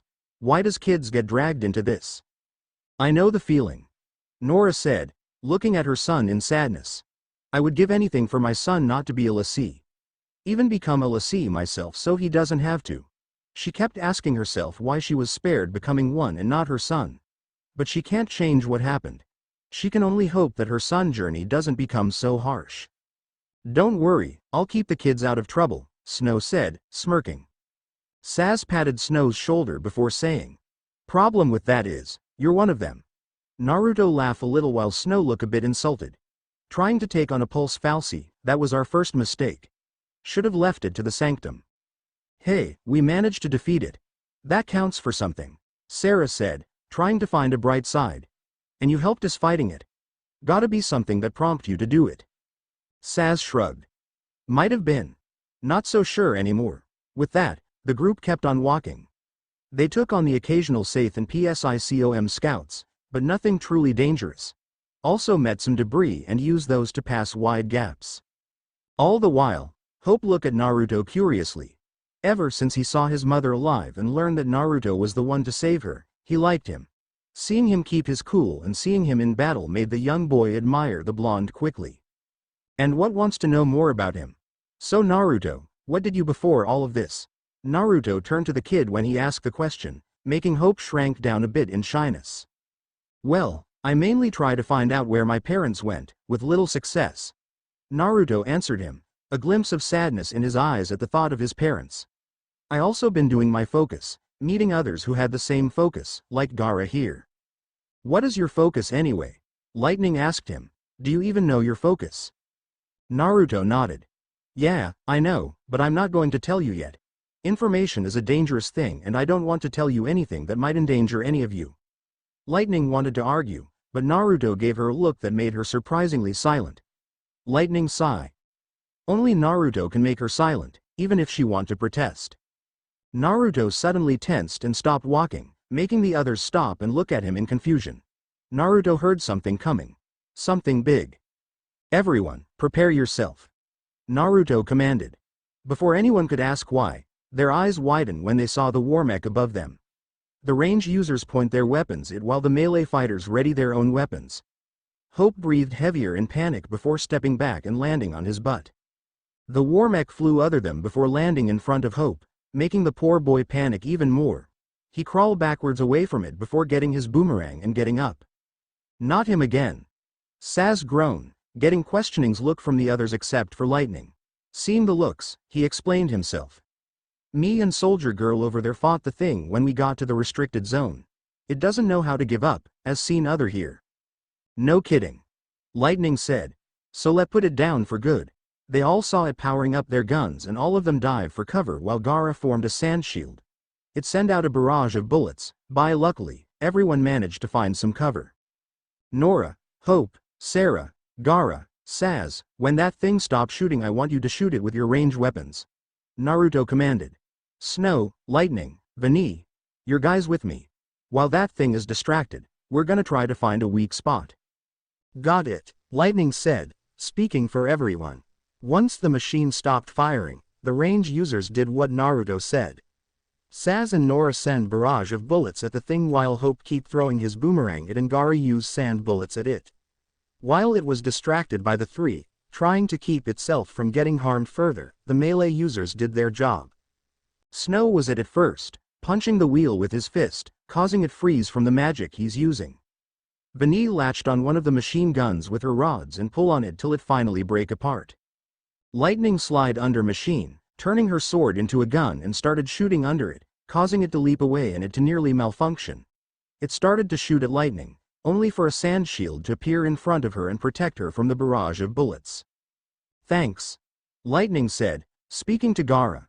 Naruto used his magic to slowly form a ball of wind in his hand before thrusting it at the machine. That caused it to blow upward, like a horse galloping, and exposing his underside.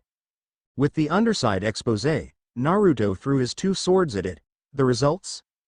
When the swords got lodged in, it seemingly shut down for a few seconds, before it exploded. Everyone either cover their eyes or hide in cover when the explosion happened. That was easy. Naruto said, walking to the wreckage. He picked up both swords and put them back in his sheath. Way too easy. Just as said that, several ships appeared around them, all turning lights on them. Several pulseless spotted. A voice said from one of those ships. I repeat, pulseless spotted. Saz groaned, pulling out new clips for his gun. You just had to say that, didn't you?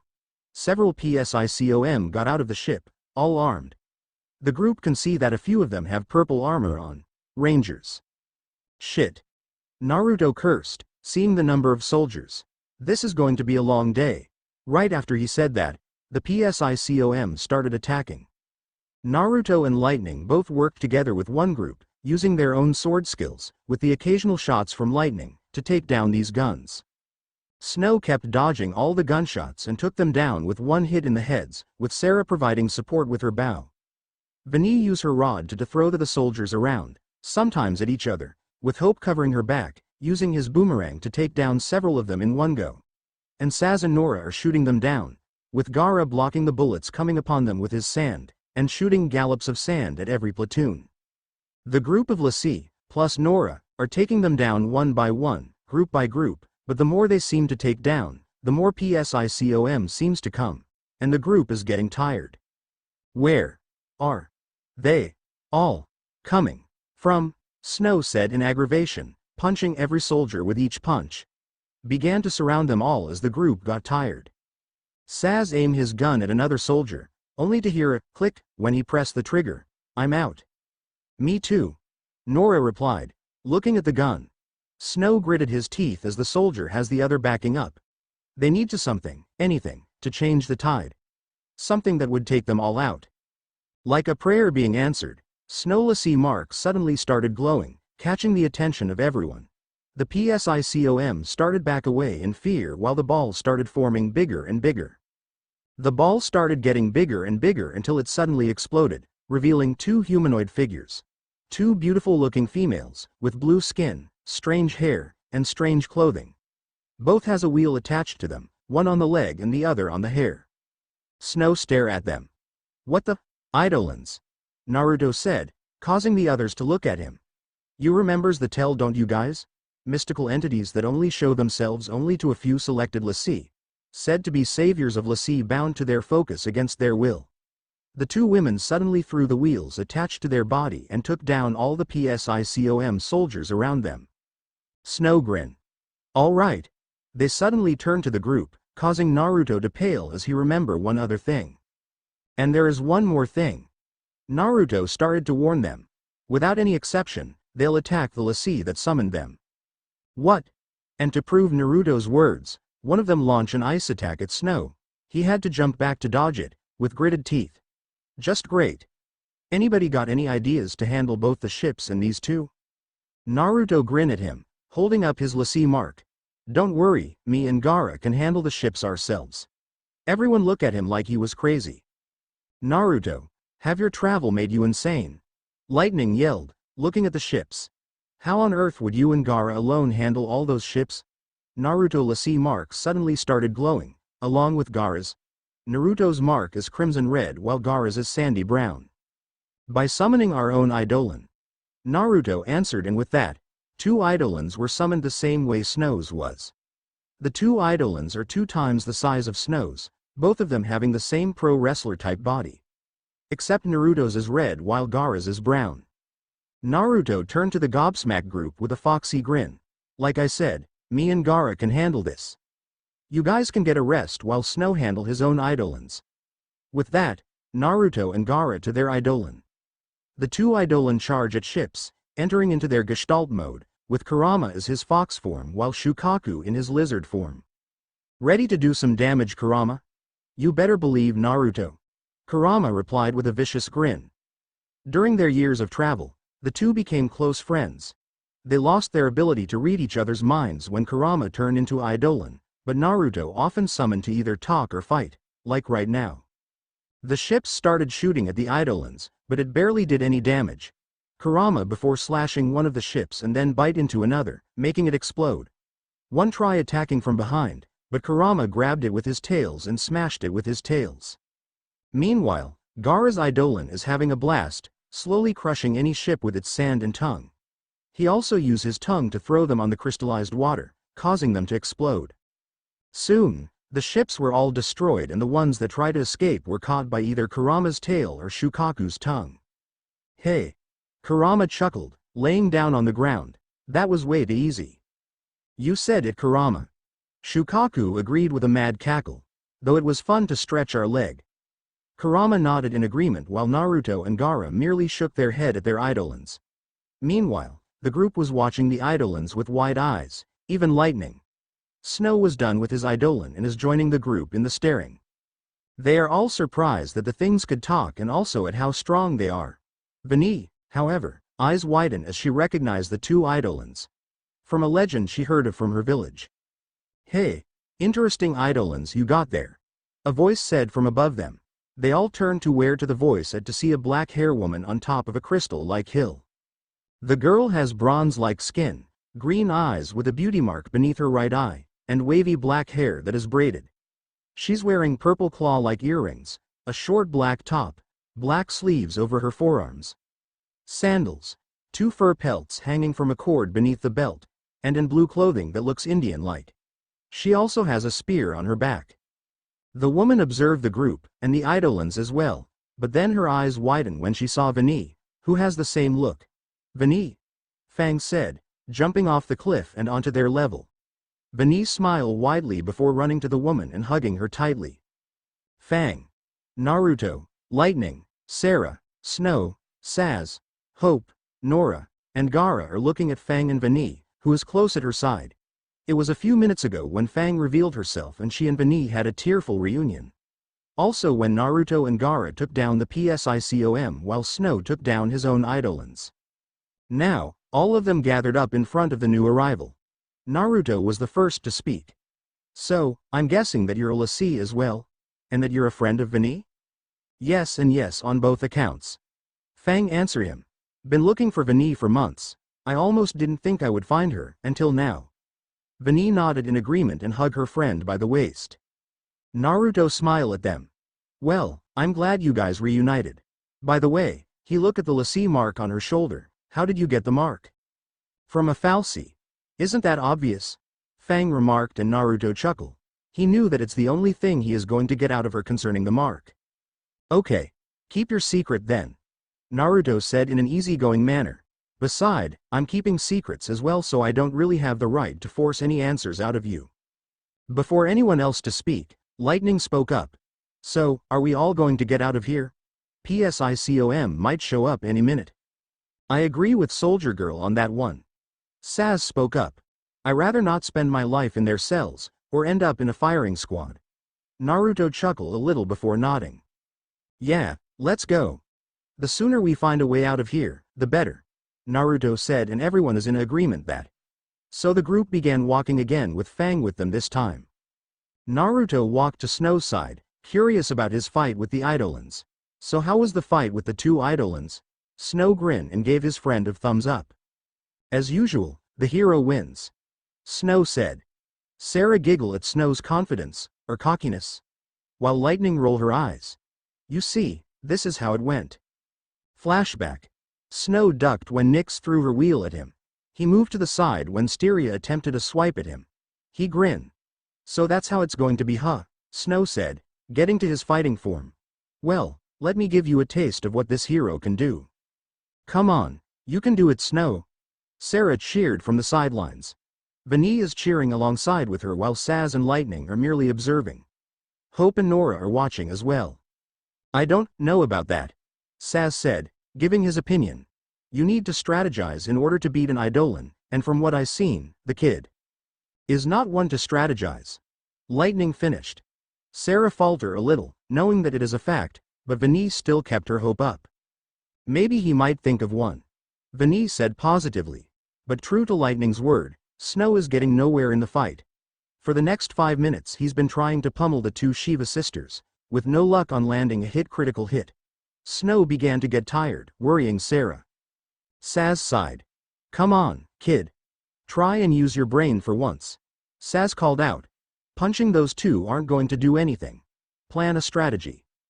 Snow breathed heavily. Normally, he would say that heroes don't need strategies, but considering that he isn't landing a single hit, he decided to think of one for once and not just wing it. Unfortunately, the Eidolons won't give time to think and he dodged 2 punches from them. Come on, Snow shouted. He ducked when Nyx swiped at him and prepared to punch her rib cage. Give me a break. When he punched the rib, something surprising happened. A cold blast formed around the knuckles and Nyx cried out in pain when the ice punch made its way to her ribs. Snow stared at his hand in shock while the others are as shocked as him and Nyx was recovering from the attack. He saw the other sister coming at him and he barrel rolled from under her arms. Then, by instincts, he swiped his hand at her and a small blizzard formed, pushing her back and damaging her. Snow grinned. All right. I'm starting to like the lassie magic. He saw Nyx throw her wheel at him, causing him to instinctively form a shield around him to block it. He ran at Nyx once the shield was done and after he dodged a swipe from her, did an uppercut blizzard, causing her to get knocked back and on her back. Styria suddenly did series of swipes at him, but luckily, Snow quickly formed another. When he saw the Eidolon getting slower, he took the chance to punch her in the gut, winding her out. Snow grinned once more. Finally, he got some punches in. Suddenly though, the Eidolons started glowing once again, making the others back up. The two of them suddenly, and slowly, disappeared, Snow's lassie mark glowing as they were completely gone. Flashback end, and that's when we watch you and Gaara take down all those ships. Snow finished up. Naruto was silent through the whole thing, but then spoke when Snow was finished. So there really is a brain in the skull, Naruto said playfully, making Snow punch him in the arm. Naruto laughed. But seriously though, good job requiring your Eidolons. Few ever win against them. Snow grinned. Hey, a hero always wins. I know, Snow. Naruto finish up. He heard that so many times, he memorized Snow's speeches by heart. Sarah spoke up. By the way, Naruto, where did you and Gaara get your eidolons? As the group walked, Naruto began telling stories about his travels. The several places he went to, where he got the eidolons, and times where he and Gaara sometimes traveled together. The group had to push through rubble, jump over cliffs, and fight off PSICOM soldiers or the occasional monsters. It's been at least an hour when they first started traveling around Lake Breshka, when they all saw an army of PSICOM at the bottom of the cliff thereon. They saw several teams forming up down there and ships scouting around. They must hunting purge survivors. Saz guessed. Naruto, Lightning, and Fang nodded in agreement. Vani gulped a little. I hope everyone made out okay. We do as well, Vani. Naruto responded, especially the Nora group. He turned to Gaara. You're sure you got everyone out of the restricted zone? Gaara nodded. Everyone I could find at least, though I'm not sure if the PSICOM would be hunting them down at Cocoon. The best we could hope for is that they're hiding. Nowhere is safe for the people of Bottom. Saz hit the ground under him in frustration. Damn it. Just because they shared a neighborhood with the Falsi, they're treated like pulse-tainted rats. Vani and Fang look at Saz at the last sentence before Vani looked down sadly. People really hate Pulse, don't they? Not hate. Saz corrected, getting up on his knees. Fear is more like it. All scared of Pulse boogeyman. Naruto added in. He looked at the lassie mark on his wrist. Many would be awake at night, knowing that lassie are around them, living with them. Up until now, Eden's always stepped in. Saz continued. To correct their errors in judgment. Guess humans aren't worth the effort. Figure they'll just let us kill each other off. Fang sighed. All this talk is making me depressed. How about we not talk and get out of this lake? Before anyone could say anything, they all felt a rumble. What the heck was that? Snow asked, bewildered. His question was answered when several ships flew past them, causing the group to step back. Lightning looked up at the ships. They're sealing off the area, trying to trap any stragglers. Shit. Naruto cursed, ignoring the looks from Sarah and Nora. We get our out of here before we get caught in the net. I don't want to be the catch of the day for these guys. With that, the group ran out of the area, trying to find a way to get out. Gates of Antiquity. Okay, Naruto said slowly, touching one of the red-orange crystals. It felt warm. This is getting creepier and creepier. You don't have to tell me, Snow said with his hands behind his hand. The group made it to the Gates of Antiquity, after their track through the lake. What freaking most of them out is that fire also turned to crystal as well. Even the fire turned to crystal. Saz said as the group walked upstairs. This is getting ridiculous. I think these are beautiful, Sarah said, looking at all the crystals. Snow and Naruto smile at the girl while Lightning has a twitch of a smile. Vani suddenly started running and skipping around, with her tugging Hope's hand. The boy himself is blushing at this while his mother is watching in amusement. Don't stray too far, you two. Nora called out, but her words fell on deaf ears with Vani. Naruto suddenly heard something from the distance, something that made him stiffen and look around. From the sounds of it, it's flying and coming this way. His eyes moved to where the sound is coming from and then his eyes widened at the sight. Hope, Vani, get over here, Naruto shouted, startling everyone. Vani and Hope stopped on their tracks, wondering why Naruto sounded panicked, until they saw a monster coming at them. The both of them have their eyes widened and started running back to the group, screaming. Vani! Fang screamed while Nora screamed. Hope! Vani and Hope ran back to the group, all of them taking out weapons for the fight. God damn it! Naruto cursed, taking out both his swords. Can we go anywhere that doesn't have animals attacking us?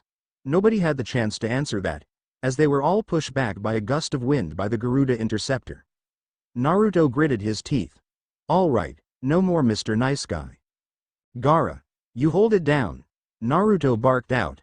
Fang, Vani, distract the thing before it can realize what Gaara is going to do. Lightning, we're going to cut the wings down so it won't be able to fly. Anyone with a gun is going to shoot this fucker, now. Gaara started getting sand on the ground, creating a giant circle. Fang meanwhile, charged at the monsters. It sent out another gust of wind from its wing, but Fang slid under in time and then stabbed its leg.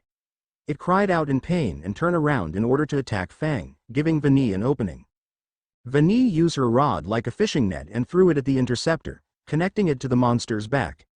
She pulled in as hard as she could, with Snow helping her out, startling the thing and making it fall down, right where Gaara's sand is at.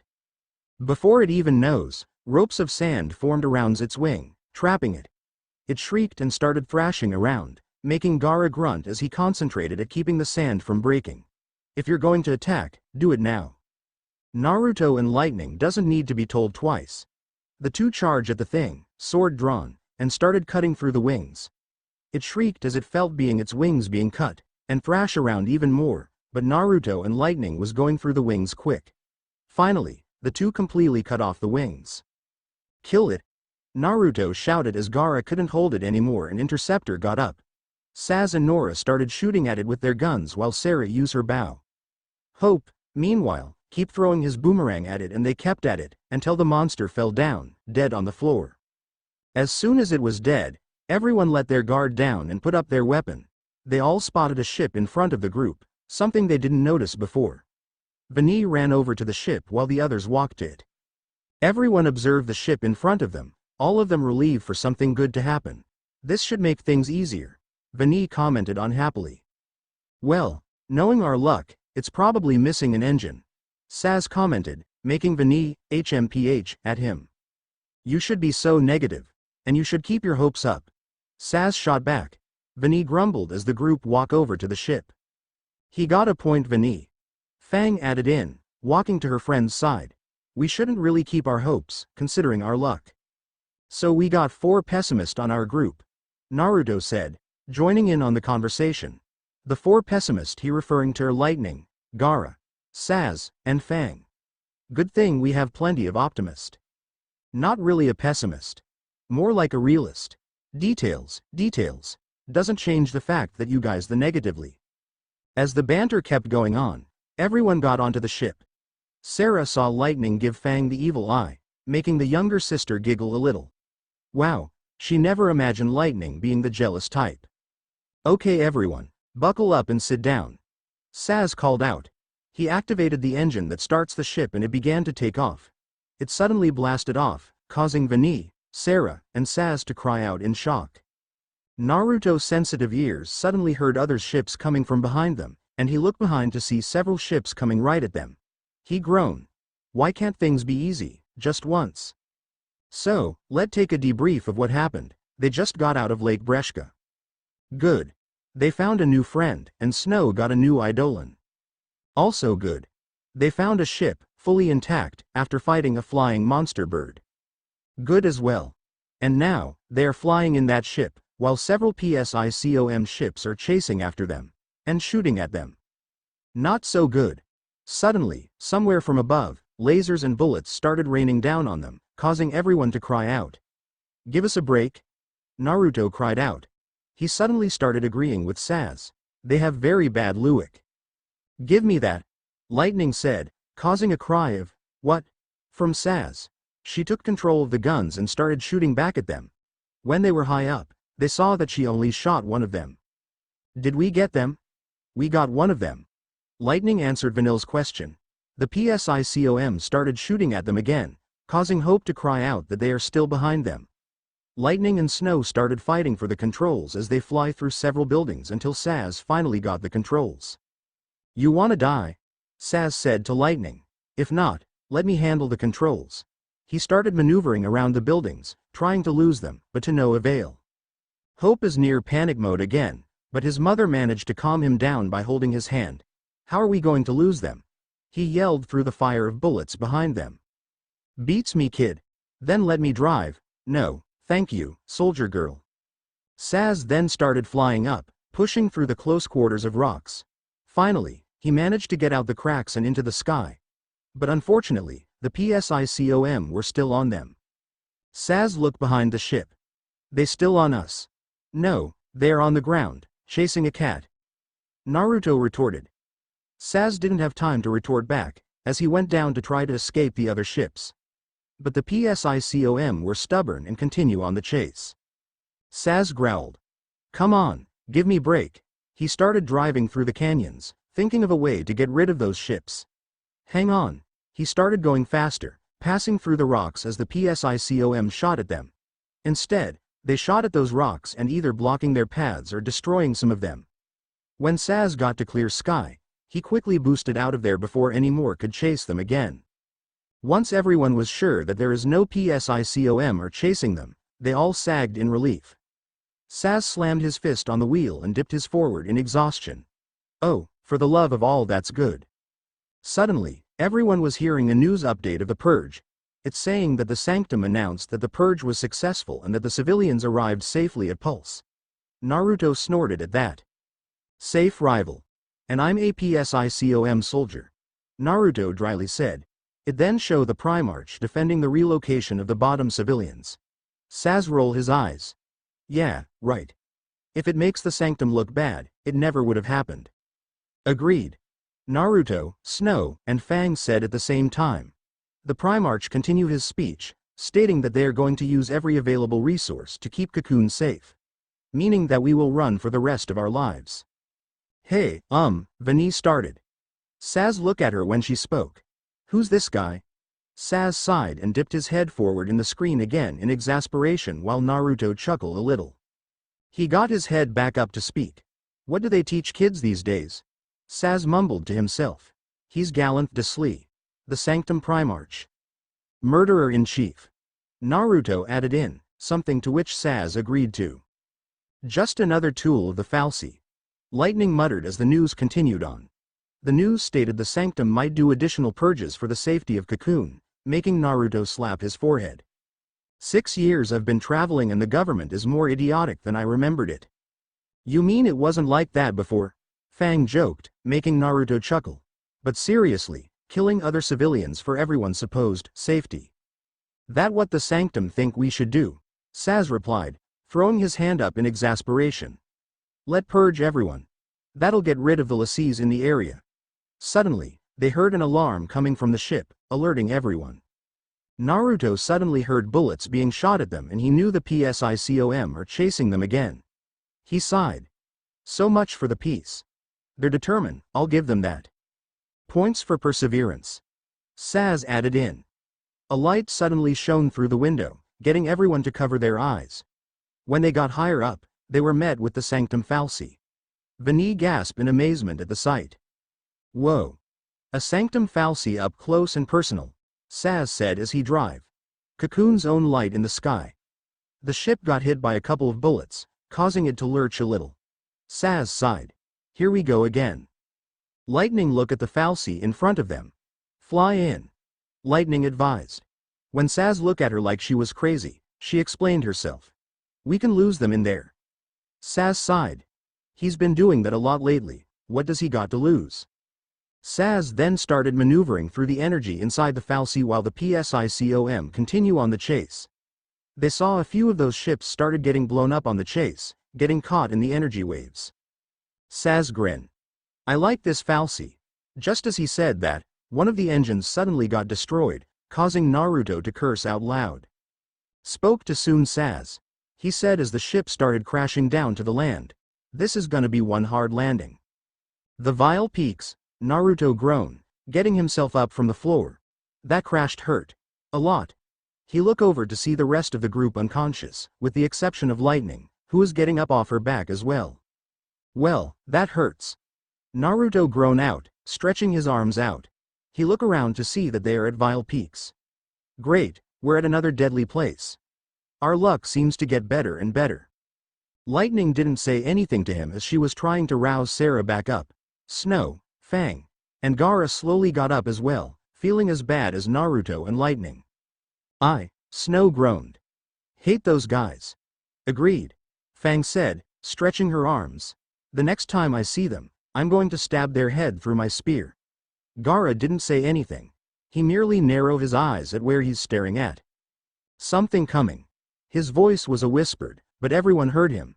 They all tensed as they heard several fast footsteps, and took out their weapons. Soon enough, several red and white hounds showed up all around the place. Naruto sighed as he swung Oblivion and Oathkeeper around. Great, Pantherons. We can never catch a break, can we? Hey, our life would be boring otherwise. Snow replied. Before anyone could say anything else, the Pantherons ran at them. Naruto sliced down the one that came at him before bending down on one knee and slicing another by through its stomach. 3 more that came at him, he blew away by a burst of wind he controlled. Meanwhile, Snow is punching each one of them back, when they got to close while Gaara stabs the one that are brought down by several sand spears. The 2 of them are in front of the still unconscious people, to make sure that they aren't attacked, with Gaara making several sand walls behind them and at their sides. Fang, herself, is stabbing through any canines that was coming at her. In the stomach, through their sides, in their feet and through them to another group, etc. Lightning is at her side as well, cutting up her own group while shooting any that got too close to Fang. Soon enough, Vani slowly woke up and got off of Saz's body. She woke up to see Naruto, Lightning, Fang, Snow, and Gaara fighting the pack of canines. Hey! Vani exclaimed, shaking everybody else up. You guys! Wake up! We need to wake up! Hope, Saz, Nora, and Sarah slowly got up at the sound of Sarah's voice and saw the others fighting off the group of Pantherons. The group scrambled up on their feet and got their weapons before joining the group. Vani launched her pole at a hound was about to jump on Fang, who was stabbing one through the eye. Before it could take a bite of her, Vani pulled it away and threw at another group, bringing them all down. She started doing that, helping Lightning and Fang fight off the hounds. Saz and Nora, meanwhile, are shooting through the hounds with Gaara, helping him and Snow out. Each hound Gaara missed, they shoot down while taking down some of their own. While they are doing that, Sarah and Hope are helping Naruto. Sarah launched several arrows at the hounds that were too close to Naruto while Hope kept throwing his boomerang at them. The Pantherons didn't have a chance at the onslaught from the group and soon enough, the dogs had no choice but to retreat with their tails behind their legs. Once the rest of the dogs were gone, everyone put their weapons up. Vani, Saz, Nora, and Sarah lay on the ground, very tired from everything. Man, I'm beat. Saz commented tiredly. He then noticed Lightning still walking on, despite the fight they just finished. What, no break? Lightning stopped her walk, but she isn't looking at him. They're tracking us. It wasn't an if about it. It was a cold hard fact. I know that. I know that all too well. Saz explained. But we aren't soldiers. We don't have that kind of stamina. You have enough to complain. Lightning retorted. Naruto laughed a little at that. She got you there, old man. Naruto chuckled out, ignoring his glare. He then walked up to Lightning. But in all serious, Lightning, we need a bit of break. We're no good if we are tired. Naruto saw that Lightning is thinking about this, something that surprised the others, except for Snow and Sarah. Making sure she would accept it, he continued on. And remember that Sarah is in the group and that she's tired as well. We can't protect her all the time. Lightning sighed. If it was someone else, she would have rejected them without letting them make any other explanation after giving one. All except for Sarah and Naruto. The 2 people she cared more about. Okay. Lightning finally said, surprising Saz, Hope, and Vani even more. We'll rest for half an hour. Then we'll leave quickly so they won't find us. Naruto smiled and nodded in agreement to that. Good. And to buy us some time, not look at Gaara. Gaara, can you form your sand around us and make it look like part of the ground? Gaara didn't say anything. He merely raised up his hands up, getting the sand come around the whole group. The sand slowly form up, spinning around like a tornado or a sandstorm before it closed up. The sand then hardened before it looked like they're in a cave. Snow whistled. Damn, never thought I would see anyone do that. When you're a Lassie and a guardian for a few years, you pick things up, Gaara said with a shrug as everyone laid or sat down. Snow sat on the ground with Sarah, who latched onto his arms and snuggled on his shoulder, something which Lightning glared at. Fang rolled her eyes and gag. Can you save that for when you have a room to yourself, please? Agreed. Lightning said, but their statements were unheard. Naruto chuckled softly at that. You should know that it would be hard to get those 2 to stop being lovey-dovey with each other once they start light. Naruto said, not bothered by the scene. He's seen a lot when he was with them. Anyway, we should lay down, you guys. We'll need the rest. Everyone was agreement to that. As everybody is resting, Hope is looking at Naruto. When they traveled at Lake Breshka, Hope has been admiring Naruto. His skill in battle, his tactical abilities, his leaderships, everything Hope could ever wish to be. He also has something that gained his confidence back, that stops him from running away. He wanted to talk to him, to get to know him better, but he was also nervous of talking to someone so powerful. Suddenly, he felt a hand on his shoulder and he looked to his right to see his mother smiling at him. "If you want to talk to him, go ahead, Hope." He wrung his hands nervously. "But what if he doesn't talk me? What if Vinny suddenly pop in the conversation? It's not good if you focus." "What if," Vinny advised, standing at Hope's side and startling him. "Come on, let's go talk to him." Before Hope could protest, Vinny grabbed his hand and pulled him towards Naruto, making Nora giggle. She could tell the two were going to be a cute couple. Naruto was resting on the ground, with his hand behind his back and his left leg on top of his upward right leg. He cracked one eye open when he heard Vinny and Hope walking to him. Well, Vinny skipping and Hope getting dragged. He smiled and got up from his position to see what they want. "Hey you two," Naruto said to them, leaning on the rock wall behind him. "So do you guys need anything or just want to talk?" Hope was even more nervous now, so Vinny spoke. "Hope wanted to talk to you," Vinny stated bluntly, ignoring Hope shaking his head. "He's probably thankful for you saving his mother." Naruto smiled at Hope, who scratched his head nervously. "Like I said, it's no problem. I would have done that for anybody." "Still though, thank you," Hope said sincerely. He then looked at the lassie mark curiously. "Where did you get the lassie mark?" Unnoticed by Hope, the others are listening in when Hope asked that question. Naruto looked at the lassie mark branded to him.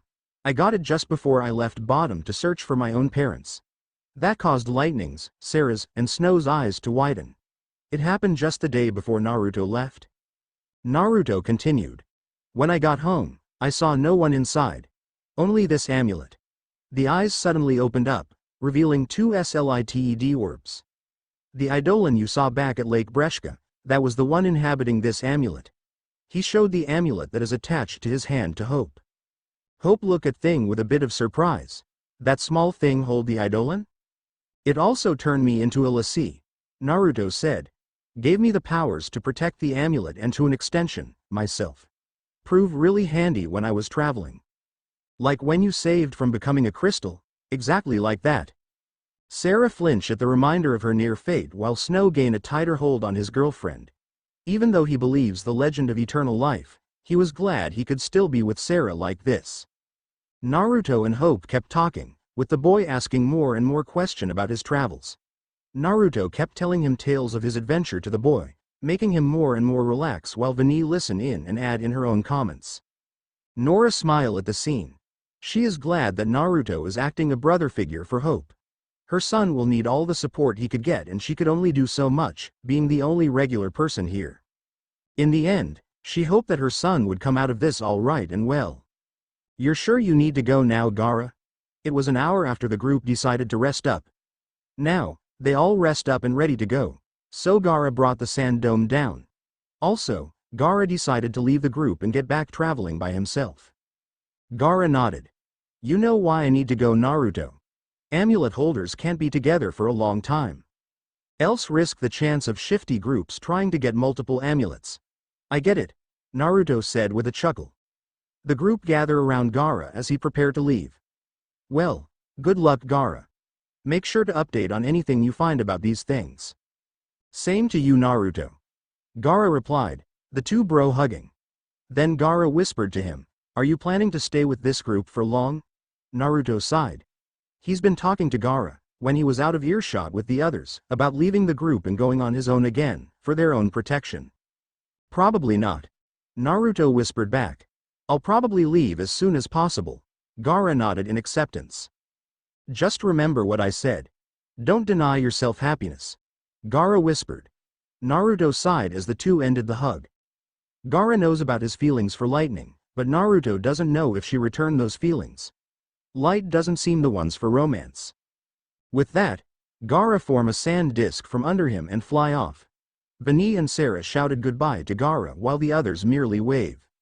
"So," Snow started, looking at Naruto. "Can you tell us more about these amulets?" Naruto saw the look Lightning is giving him, saying that she also want the answer to that and want it now. He sighed. "I can tell you while we walk." Lightning can lead us, since she know the area. Lightning blinked in surprise. How do you know that? I saw the look of recognition in your eyes. Naruto answered with a smile. Now, let's walk and talk. With that, the group and everyone pay attention Naruto's story. From what Gaara told him before he went to the hanging edge, the amulets are a key. They were made to hold something powerful and there is a total of 9 of them. Their ancestors were chosen to protect and it always been passed down to each generation. Vani and Fang look at each other, the two of them slightly worried. They heard of this legend before on Pulse. The legend of the amulet wielders, the ones that keeps the 4th fal'Cie from rising up. Kanton. Fortunately for them, no one seemed to see their worried looks. So your ancestors hold the 9th amulet, correct? Sarah asked, getting a nod from Naruto. And did you met the other amulet holders? Naruto smiled. We met each other one time or another, but we never stayed together for long. It's too dangerous for 2 or more holders to stay together, which is why Gaara left. So who are the other holders? Lightning asked him. The group is now climbing up some of the debris they bumped into. Well, you already know Gaara, who holds the first one. The other is Yugito, a woman who holds 2nd amulet. Naruto began. The one who holds the 3rd is Yagura. 4th amulet holder is Roshi. The 5th one is Hana. The 6th is Ukata. 7th is Fu, and the 8th is Karabi, nicknamed Killer Bee. He wonder what would happen if Snow and Bee met. Oh god, he hope Bee doesn't get Snow into rapping. He don't think he could save either of them from Lightning's wrath. Snow smiled. The last one sounds like a cool guy. Lightning scoffed in disagreement. More like a cocky lassie. Come on Lightning, can you lighten up? Your version of lighten up is becoming an idiot like you. Ouch, that hurts. Hurts indeed. Naruto sighed in annoyance as the two started bickering. Saz was the same way, as he dragged his face with both hands. Do they often argue like that? Saz asked. Nearly every day, especially when Sarah started dating Snow. Naruto told them. He can imagine what Lightning had to say when Snow and Sarah announced that they were getting married. He went into his pocket to get something. The two of them are nearly complete opposites. Snow a carefree and naive kind of guy while Lightning is very serious. It's no wonder those two bicker, though Snow is trying to be a friend to her. Saz nodded in understanding. He was about to say more, when he noticed what Naruto pulled out something from his pocket. A box of cigarettes. Naruto took a cigarette out and snapped his finger to create a few sparks to light up the match. Once it was light up, he heard Saz spoke. You smoke? Naruto turned when Saz spoke. Not only that, but Saz's question gained the attention from everyone in the group. Yeah. Naruto said, already knowing this isn't going to be received well. He was right. What the hell? Snow exclaimed in shock, ignoring the dirty look from Nora. Since when did you smoke and why? Naruto took a quick breath of cigarette, getting disapproval looks from Saz and Nora, before answering, 2 years after I left Bottom and it keeps my nerves down. Naruto jumped back when Vani and Sarah tried to snatch his box of cigarettes. Hey. Shouldn't be using that, Vani said, attempting to snatch the cancer box away from Naruto. You can get sick or poisoned by those things. Naruto prepared for Vani to snatch it away from him again, but this time, he had to roll under Vani when Sarah tried to snatch it away from him from behind. Naruto sighed in relief. That was too close. Can you stop snatching it away from me? We're not going to let you smoke, Sarah said back. She doesn't want her brother figure to get sick because of the toxic. So, here they are. The group watches Vani and Sarah try to snatch the cigarettes from Naruto. While Hope found this a bit amusing, he hoped Vani and Sarah take those things away from Naruto. He doesn't like the man he admires smoking. His mother told him how bad and addictive it is, so he doesn't have any desire to smoke. Like Hope, Saz and Nora doesn't approve of the blonde smoking either. While Naruto is of legal age, smoking can mess up your internal organs, most likely your lungs or liver. Fang, in the meanwhile, don't really care. If the blonde choice to smoke, let him do it. It's not like he's smoking inside a building. But still, it's funny to see Vani and Sarah falling on their stomach when they try to get the cigarettes away from him. Vani and Sarah huff and puff, their hands on their knees as Naruto grinned victoriously, holding up his box of cigarette. Sorry you two, but a few years younger to try and take. The cigarette was then snatched away from Naruto's hand before he can blink. He blinked, looking at his now empty hands before looking at the person who took it. Lightning. Lightning glared at him before crushing the box in her hand. You will not smoke any more cigarettes while we are around? Got it. Normally, Naruto would have argued about that, but seeing the glare Lightning gave him, making him drop his head and nod mournfully. Good thing he got an extra box in his sleeves. He'll use it when nobody's looking. 1 hour later. Well, this looked like a dead end. Naruto commented, looking at the seemingly giant wall in front of them. They have been walking for hours, with the occasional fights and climbing of debris before they ended up in this dead end. Lightning, do you know a way through this? Lightning looked up at the dead end. I've been here on missions here, so yeah. Missions? Hope asked, curious. He was sitting down on one of the rocks here. Nothing to do with the purge though, right? A few feet away from him, Snow scoffed. No, the purge is PSICOM's evil plan through and through, Snow replied. Naruto spoke up while he is looking for an entrance. The military is split into 2 groups. The Public Security and Intelligence Command known as PSICOM. And the Guardian Corps. Lightning finished for Naruto. First was Guardian Corps, Bottom Security Regiment. Hope furrowed his eyebrows, something not clicking. I don't get it. If you weren't PSICOM, why did you board the train? Before Lightning could answer, Sarah spoke up. For me. Hope turned to Sarah when she spoke up. She is laying down on one of the boulders with Vinny. Lightning got on the train so she could save me. The same with Snow. That's right. And we do it again, no question. Snow replied with his usual grin. Hope took all of this with a bit of disbelief. You did all that for your sister? Hope asked, speaking to Lightning. That's really brave. I don't know if I could do something like that. It's not a question of can or can't. Lightning told him. There's some things in life, you just do. Naruto nodded in agreement to Lightning's word. He then turned to Hope. If your mother was in trouble, wouldn't you try and save her if you were given the chance? Of course. Hope said immediately, making Nora smile. He loved his mom, he is not going to hesitate about it after all of this. Naruto smiled. Like Lightning said, it isn't a question of can or can't, Naruto said to him. You should remember that, Hope. The boy nodded to Naruto's word. Naruto then found a lever near the giant debris. This should do something. When pulled, a claw suddenly launched out and latched onto something from the end. It reeled it in until they were connected, making something everyone can jump on. Naruto grinned. Let's go, you guys. The group continued their track through the land, with Naruto and Lightning at the front. It was an actually peaceful walk compared to all the things they did in the span of the whole day. So, when did Sarah and Snow got engaged? Naruto asked, conversing with her. Lightning grunted at the reminder, making Naruto chuckle. It's no secret that Lightning doesn't really approve of Sarah's choice of who she dated. A few days before the purge, she also told that she was in lassie as well. Me and Snow had lash out on each other. Naruto winced. How bad? Enough to bring Sarah into tears. Damn. Naruto said. He then sighed. Can't you at least tolerate Snow? You know as well as I do that the two are truly in love with each other. Lightning sighed. I'm try, but Snow is making it hard by his idiocy. Naruto rolled his eyes. He knows the reason Lightning doesn't like Snow is because of his optimistic and naive personality, for always trying to be a hero. And you're in the Guardian Corps now, Naruto said. He then looked down on the ground. I'm sorry that I missed that. Lightning has been talking about going into the military group a few weeks after her parents died. Been training hard to get there while he and his parents gave them enough money to last until Lightning could get to her goal. Hey, his family is really rich, so what his parents gave her barely affected them. Lightning looked away from Naruto, clenching her fist. Me too. It was a silent walk then. Lightning looked at Naruto. He has grown over the past couple of years, and not just physically.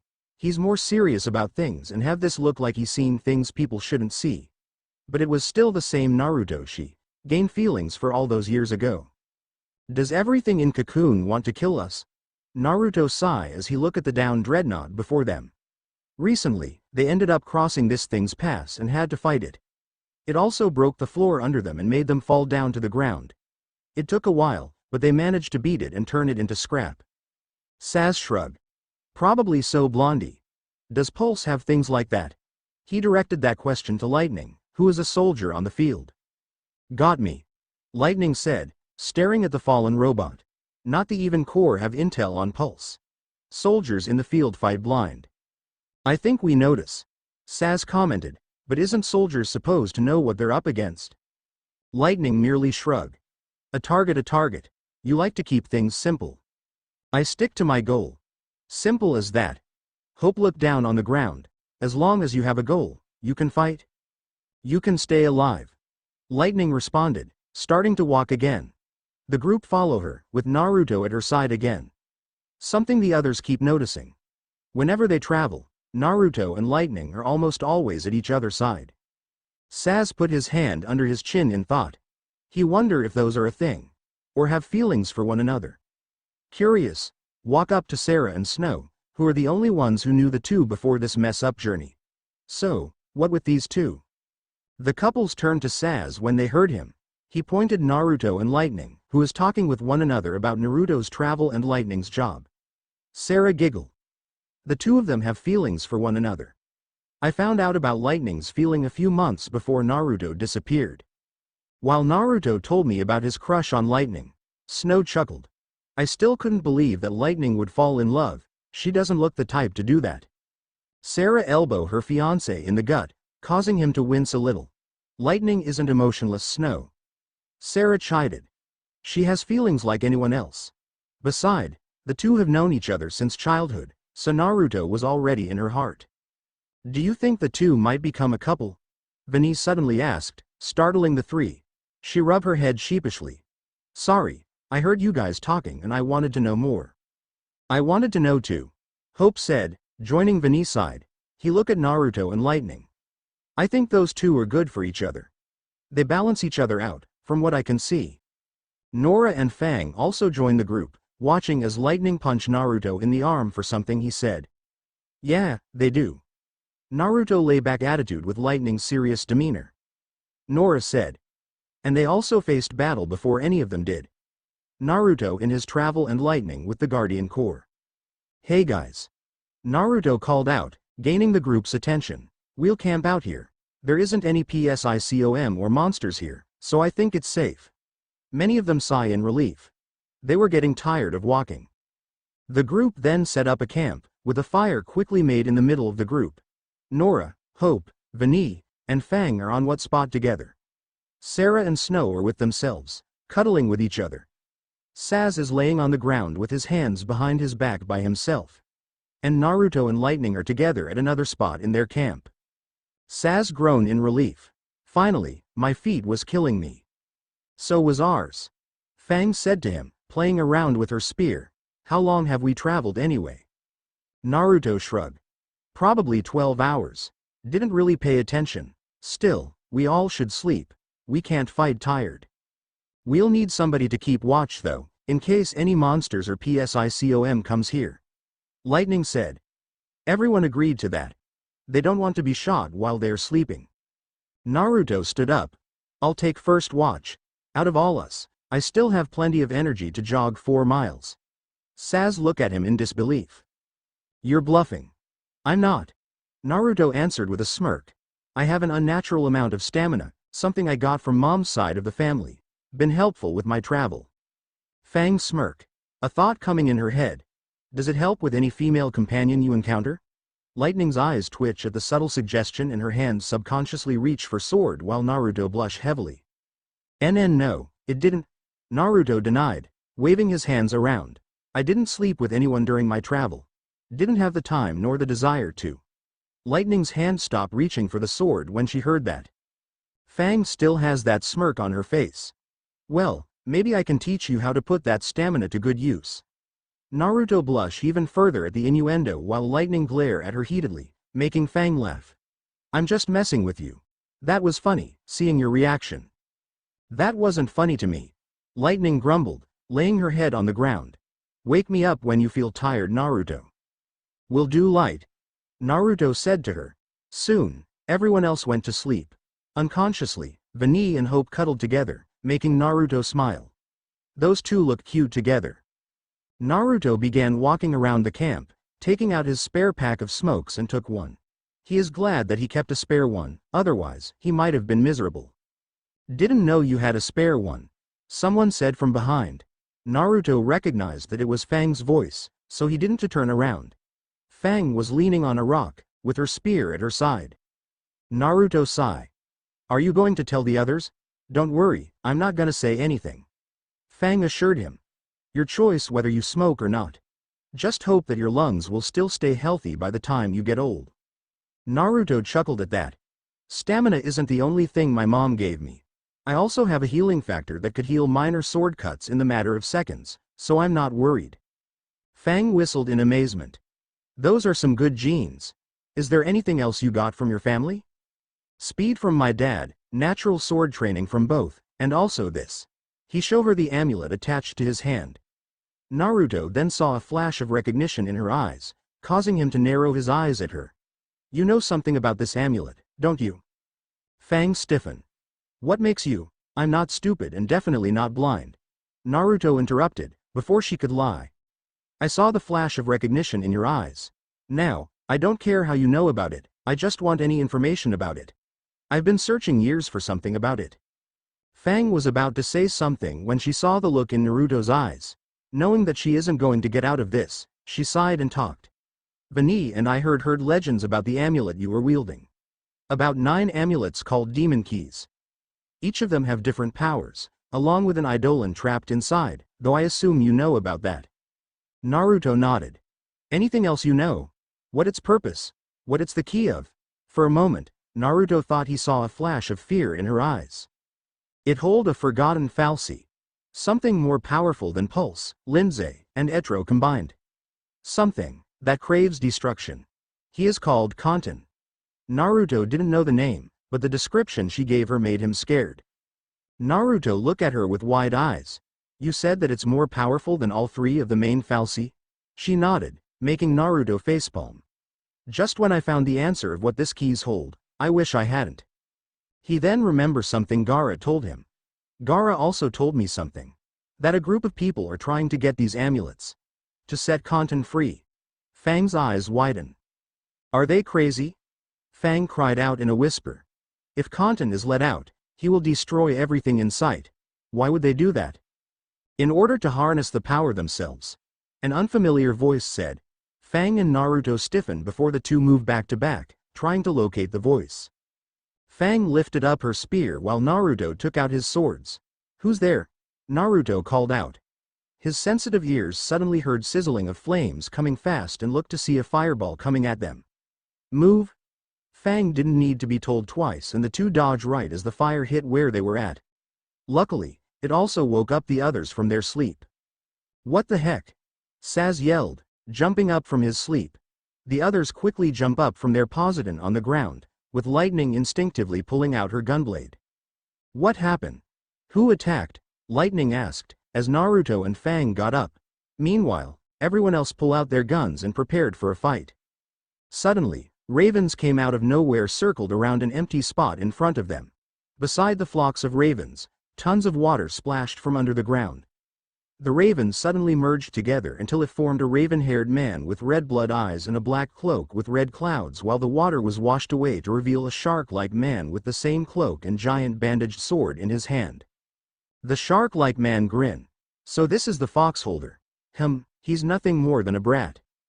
Don't underestimate him, Kisame. Itachi told him, his face emotionless. The report says that Namikaze is very skilled swordsman and highly dangerous. Be prepared for any tricks he pull. HNN. The man, Kisame, said with a shrug. Whatever you say, Itachi. Naruto stiffened, recognizing the name. Itachi Uchiha, the man killed his entire family, except for his brother, whom he kidnapped. He heard of his abilities, of how he trapped people in their own nightmares by the look of the eye. And also Kisame, the man who killed several PSICOM and Guardian Corps soldier than anyone. Saz, Hope, Nora, Sarah, and Lightning recognize the names as well, due to their tensing. Snow, however, doesn't recognize them. Who the heck are you two? Lightning, Naruto, Saz, Hope, Nora, and Sarah face faulted at that while Fang and Vani are thinking the same thing Snow is. Naruto stood up, holding his forehead. Snow, You need to start watching the news," Naruto stated to his friend, before turning his eyes at the two. Itachi and Kisame are one of the most wanted criminals in Cocoon. Itachi, for killing his entire family, while Kisame is wanted for killing several PSICOM and Guardian Corps soldiers. They are both extremely dangerous and very skilled. Lightning continued for Naruto, pointing her gunblade at them. Itachi can trap a person in an illusion with just the look of an eye, while Kisame has control of water and a skilled swordsman. Those two, along with several other criminals, disappeared strangely years ago, and hasn't been heard about since. Saz finished up for them. Then he realized something. They disappeared at nearly the same time the Namikaze family disappeared, including Naruto. Was there a connection? Kisame grinned. "I'm glad some of you are doing your homework, although there is one thing you missed." He pulled out his sword, unwrapping to reveal shark-like scales on it. "We are part of an organization called the Akatsuki, one that has the goal to get all 9 amulets and their holders," Itachi said to them, "and to gain the power from Kanten." Naruto's eyes widened at that, along with Fang and Vani. "Are you fucking crazy?" Naruto shouted at them. "Do you actually think that you can get that power from a fal'cy?" "Not us, but our leader," Itachi told him. "Now, if you can come with us quietly, we promise not to harm you and to leave your friends alone." Naruto scowled, getting into his fighting stance. "You can get this amulet when I'm dead," Naruto retorted. Kisame grinned. "Yeah, I was hoping you would say that." Without any warning, Kisame charged at Naruto with sword ready to be swung. Naruto quickly held his swords upright as Kisame sliced down at him, causing Naruto to go on his knee at Kisame's overwhelming strength. Kisame grinned even more. "You are far over your head, kid." Before Kisame could do anything, he was forced to move back. Bullets came flying at him, courtesy of lightning. In lightning speed, Itachi ran at Lightning and took out 2 knives before fighting her in close combat. Lightning was forced on the offensive as Itachi sent out devastating attacks, but stopped the onslaught when Snow landed a punch between the two. He easily dodged the slices and punches from Snow and Lightning before jumping back. Naruto gritted his teeth. This is going to be the hardest fight yet. And that's the end. I hope you guys liked the chapter, and sorry for making it short, but I discovered that I do better when the chapters are short. I don't have to think about how much I should add or anything like that. Before I go off, I would like to show you the chapter for the Walking Dead TV version fanfic. Well, what I've written so far. Please give me your opinion about it and tell me if I should change anything. So you're going to see the girl's family now? Rick looked at his partner and best friend, Shane Walsh, when he heard him speak. He knew he was talking about Carl's babysitter and his girlfriend, Beth. "Yeah. She gonna introduce me and Carl to them after my shift is over. Wonder why she didn't introduce you sooner, after months of dating. Probably because I'm a 35-year-old dating an 18-year-old girl. Most likely." Shane responded with a chuckle. The two then sat in a comfortable silence, eating their lunch in the police cars. Rick Grimes and Shane Walsh are police officers, partners, and best friends. They joined the police when they were in their 20s and been best friends since high school. The two are different in personality, Rick being a calm and thinks about things while Shane is a hothead and goes with his feelings, but they are like brothers to each other. Recently, Rick has been dating a girl named Beth Green. A blonde farmer girl with blue eyes. It started when Rick needed a babysitter for his son, Carl, for when he's at work and when his ex-wife, Lori, is unavailable. She volunteered for the job and a couple of weeks after, they started dating. They sat in silence for a few minutes, before Shane spoke. "Did you had another confrontation? With Lori?" Rick sighed at the question. He divorced his a year after he met Beth and 2 years now. They divorced because of how much they argued and Rick knew that they couldn't do that, no matter how hard he tried to make their marriage work. They agreed for Rick to be the main caretaker for Carl while she has him on weekends, but recently, they've been arguing about Beth. Naruto, Lightning, Saz, Nora, and Fang ended up fighting Itachi while Snow, Hope, Vani, and Sarah fought Kisame. Naruto, Lightning, Fang, and Snow were the melee fighters while Hope, Vani, Sarah, Nora, and Saz were mainly support and range fighters. Naruto gritted his teeth as Itachi pushed him back. This man is tougher than he thought. Even with him, Lightning, and Fang working together, with Saz firing at afar, they barely graze him so far. But he's not giving up yet. He charged at Itachi once again, with Itachi blocking Oathkeeper when he tried to stab him at the heart. Naruto swung Oblivion right as his legs, but Itachi jumped over and kicked Naruto back before backflipping away from him. He barely had time to breathe before did an downward sweep on him, but he swiftly dodged it, as well as the bullets she shot after. He kicked her away from him and dodged from bullets coming Saz and Nora, as well as ducking under a thrust from Fang's spear. He quickly did a sweep under her legs, causing her to land on her back with a grunt before jumping back away from the four. Naruto growled.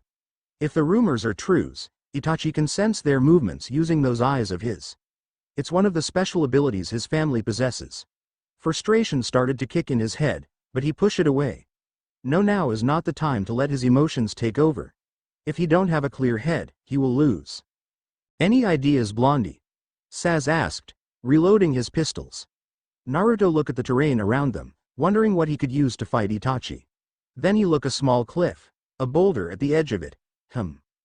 Meanwhile, Snow is fighting one-on-one with Kisame, with Hope, Vani, and Sarah providing support. Snow is letting out several punches and kicks at the Shark Man, but Kisame is dodging them or blocking each one with either his sword, arms, or legs.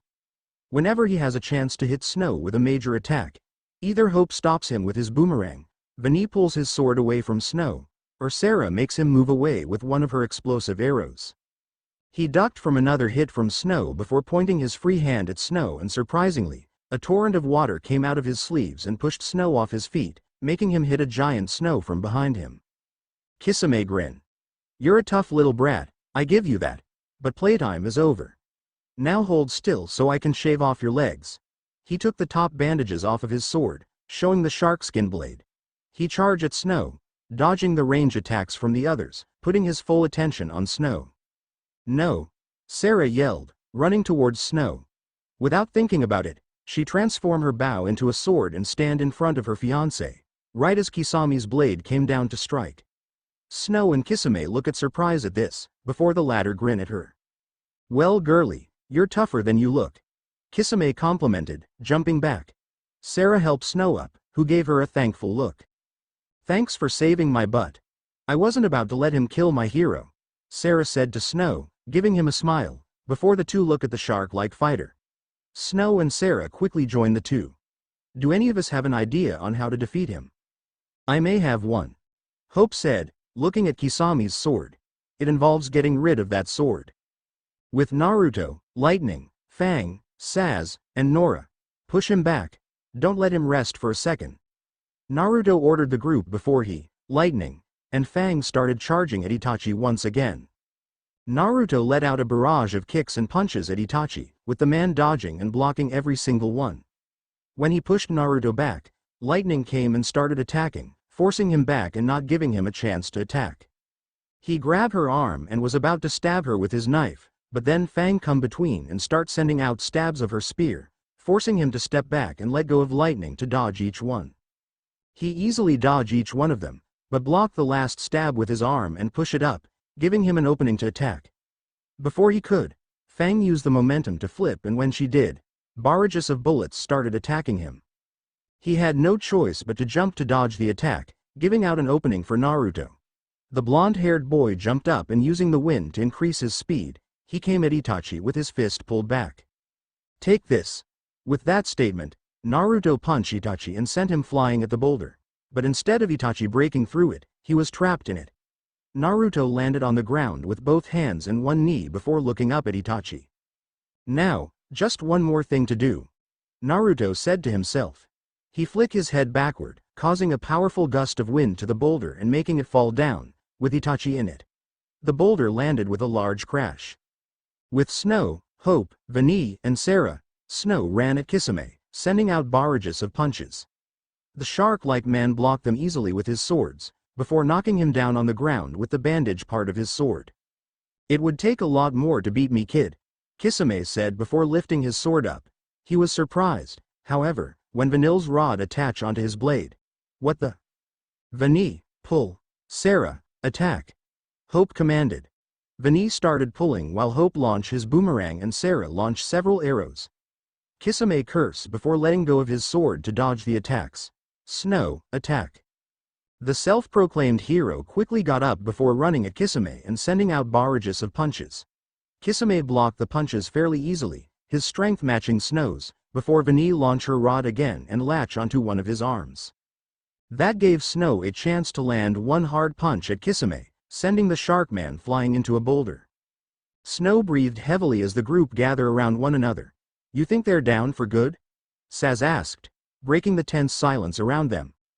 "Unlikely," Lightning said. "Those two are very powerful criminals. It might take a lot more." Saz grimaced. Does good news or positive feedbacks ever come out of that mouth? If it has, only Sarah could have possibly seen it. Naruto joked, but he's still serious. Let's approach them carefully. Be on your guard and prepare to fight if they aren't down. Everyone nodded. All of them approached the down figures carefully, weapons at the ready. When they got close, several crows started flying out of the craters they formed, startling the group. "Ulysses are stronger than we have imagined," Itachi voiced sprung out, making everyone tense. "We greatly underestimated you. No matter. The next time, you will face our true selves. And we are far stronger than you can imagine." With that, all the crows disappear into the shadows. Everyone was tense for a few more seconds before relaxing. "Well, shit," Saz bluntly stated. "First PSICOM, then Falsi, now a powerful group after us. Man, life was simpler back then." "Well, simple isn't as fun," Snow said cockily. "Don't worry, we'll be ready next time they come back." "Did you not hear him?" Lightning said to Snow. "They said they are far stronger than we can imagine. We can't get so cocky like you're being." "Come on, Lightning, bad guys always tend to brag." Naruto snorted. "Like you're one to talk," Naruto stated. "But Lightning is right. We can't afford to get cocky. Life traveling around taught me that much." That, and Naruto can hear from Itachi's tone that isn't arrogance talking. The Uchihas are known well in Cocoon. Most of them are in the top ranks in the PSICOM force, and Itachi easily killed all of them. That would take some serious skills. And let's not forget about Kisame either. One of the 7 top swordsmen in Cocoon, with his blade being unique among most weapons. His ability to control water, along with his natural strength, makes him dangerous as well. "Do we know how many of these guys are there?" Sarah asked, a bit intimidated. Kisame was hard to beat, and if that wasn't his true strength, who knows how strong he really is. "I don't know," Naruto told her. "My guess, maybe a dozen, more or less. If we're lucky. And each one is very powerful." That didn't lift the mood up at all. "So what are we going to do now?" Hope asked the adults, mainly Naruto, Lightning, and Snow. Those 3 are the main leaders of the small group. Naruto looked up at Eden. "For now, we find a place to hide," Naruto told them all. "We're gonna be exhausted doing all of this walking, running, and fighting, so finding somewhere to hide will give us a longer needed rest. We can go to Palumpulam." Everyone turned to Nora when she spoke. "It's nearby, and Hope and I know the shortcuts there, with Hope knowing more of them than I do." Hope nodded to his mom's statement. Lightning nodded. "So we go to Palumpulam then, and after we rest up, we go back on our mission to save Cocoon," Snow said, making Lightning roll her eyes while Sarah giggled. Naruto looked on the amulet on his wrist before closing his eyes. He can't stay with them any longer. The Akatsuki are already trying to target him. What if more of them came, and possibly try to kill his friend? If any of them die because of him, he might not handle the guilt. He sighed. When they got close enough to Palumpulam, he will split ways with the group, to make sure the Akatsuki go after him, like his mom and dad did for him. "All right, let's go," Naruto said to all of them, and the group started walking once again. Later on, the group been walking, fighting a couple of PSICOM hit squads here and there, until they stopped for another break. Lightning and Naruto are on watch, as usual, while the rest sat down and rest up. "So Palumpulam is your home, am I correct, Nora?" "Hope?" Naruto asked the two as he watched for any monsters, machines, or PSICOM. "Yeah, we do." Nora answered his question. "Do you think your husband will let all of us in? Even with our brands?" Naruto asked her. "They can't risk a hotel without anybody seeing their brands. If one see it, it will freak everyone out." Nora nodded. "He wouldn't call the PSICOM on us just because of the lassie. When he sees that you guys aren't monsters, like people say, he won't hesitate to give us refuge. Hope frowned. He's not looking forward to seeing his father again. Great. Lightning spoke up as she looked at the area with cross arms. When we get there, you and Hope can stay there. The both of you won't have to keep traveling with us. Actually. Lightning, Naruto, Nora, and the others look at Hope when he spoke. I want to stay with you guys while my mom stays at home. That surprised the others. Why Hope? Nora asked him softly. The boy is nervous from the attention he's getting, but still spoke. I'm a lassie. Like you guys. Hope began. I can't hide the mark from the PSICOM forever. If Mom and I stay together with Dad, and the PSICOM discover me there, I might endanger them both. To be honest, he doesn't care that much for his dad, but he wouldn't forgive himself if his mother got hurt or killed because of him. He barely handled her supposed death at the hanging edge. If I go with you guys, it will keep both me and my mom safe. Hope continued. Also, I want to be with you guys. I know I need to get stronger. Everyone was silent for a moment at Hope's word. Are you sure about this, Hope? Lightning asked him. If we go our separate paths on Palumpulam, there may be a chance that you can have a peaceful life with your family. With us, it'll be fight after fight. We won't know what direction we're going. Hope took a deep breath. I know. Snow said to her. But I need to get stronger. He want to become like Naruto and Lightning. Have the strength and leadership they do. Naruto turned to Nora. Are you okay with your boy coming with us? Nora bit her lip. She doesn't want her son, her baby boy, continuing to be on the run like this. But it will just put Hope at risk if he stays at one place. Nora gave the group a pleading look. Just make sure you watch over for him, please. Naruto, Sarah, Snow, Saz, and Vani nodded to her plea. Don't worry. Your boy won't be harmed while we're around, Snow said in confidence. Vani is in agreement on that and plopped down beside Hope. We're a team. And teams watch out for one another. Hope blushed a little as Vani grabbed his hand. Don't worry. We'll watch him as we travel around, trying to find out what our focuses are. Saz told her. And after that, Blondie can change us back once we're crystals. I feel so loved. Naruto responded with an eye roll, but in all seriousness, yeah. We'll watch over him, and possibly teach him a few tricks. All the while, Lightning was silent and turned away from the group. Hope looked at the woman in concern. Lightning? Hope called out hesitantly. Call me Light, she said, shocking Sarah, Snow, and Naruto. Come on. We got enough rest already. With that, she started walking on ahead, with the others getting up and following her. Well, congratulations, Hope. Snow told the boy with a grin. You managed to get past her wall. Her wall? Hope asked in confusion. Snow explained. There's only two others that she allows to call her Light. Sarah and Naruto. The fact that she letting you do that shows that you're getting close to her. That surprised Hope. He didn't think that Lightning would let him be close to her, but perhaps he was wrong. Hours later, the group made it to a bridge, getting closer to Palumpulam. As they got closer, thought about when to leave the group. He can't just disappear from them, he knows that. They would just keep looking for him.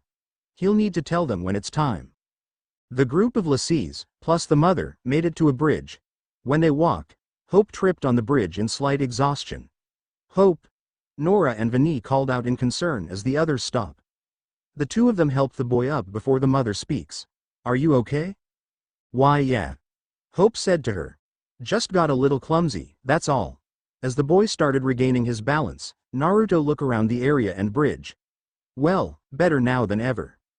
Naruto whistled, catching everyone's attention. Okay guys. I just want to let you know that, this is my stopping point. That confused some of the people, and caused a feeling of dread to come into Sarah and Lightning. What do you mean by that, Naruto? Sarah asked him. Naruto closed his eyes and took a deep breath, knowing that his news isn't going to be accepted well. I'm leaving the group. Right here, right now. What? Was the response from most of them. He can see that all of them are genuinely shocked at his answer. But why?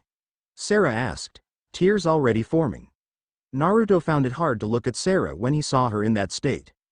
Naruto, are you hearing yourself right now? Snow said angrily. You already left one time. Why are you leaving again, after you came back? It's for your protection. Naruto told them all. I know we're already dealing with PSICOM, machines, and other kinds of enemies, but the Akatsuki are a different story. More skilled than most of us. Being on my own will keep you guys safe. Saz and Fang grimaced. The two of them don't like it, but they understand why he's doing this. Those two Akatsuki they face were strong, and that's not even their full people. None of them know if they could take them on in a fair battle. Lightning looked down on the floor, her hair hiding her eyes while Snow gripped his fist tightly. Vani and Hope still look shocked while Nora have a frown on her face. Naruto smiles sadly as he turned around and started walking away. I'll see you guys again, after I deal with this amulet situations. But right now, I can't be with you. Naruto turned around when he heard running and let out an oomph, when Sarah collided with him, hugging him fiercely. No, Sarah sobbed, tears flowing down her eyes. No, we just got you back and you're not leaving us again. She isn't gonna let her brother figure disappear again. Not after all the searching they've been through. Naruto's heart clenched as Sarah cried, but he isn't budging. Sarah, I need to go. I'm endangering you guys more than you already are by staying here. Don't go. Please. Hope pleaded with him. We can become stronger. Get to the level those guys are on. Just stay. I agree with Hope. Vani said, supporting her friend. Stay with us. We already danger right now. You leaving isn't gonna change anything. But it will keep the Akatsuki focus on me instead of you guys. Naruto said firmly, latching Sarah off of him. He flinched when he saw her tear-stained face, with some tears still flowing, but he's stubborn. I'm going. That's final. No. Naruto snapped his head to Lightning, who was glaring at him. He also noticed her mark glowing.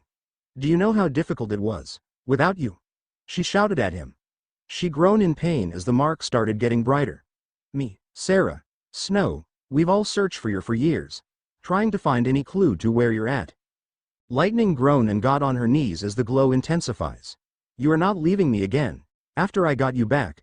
Lightning shouted before a red light surrounded her. Everyone stood back as a circle formed around Lightning. The girl himself jumped back as the circle got brighter before it faded, showing a large knight-like creature in front of them. This cannot back happening, Lightning said in disbelief. Hope stepped in back, startled at what has happened.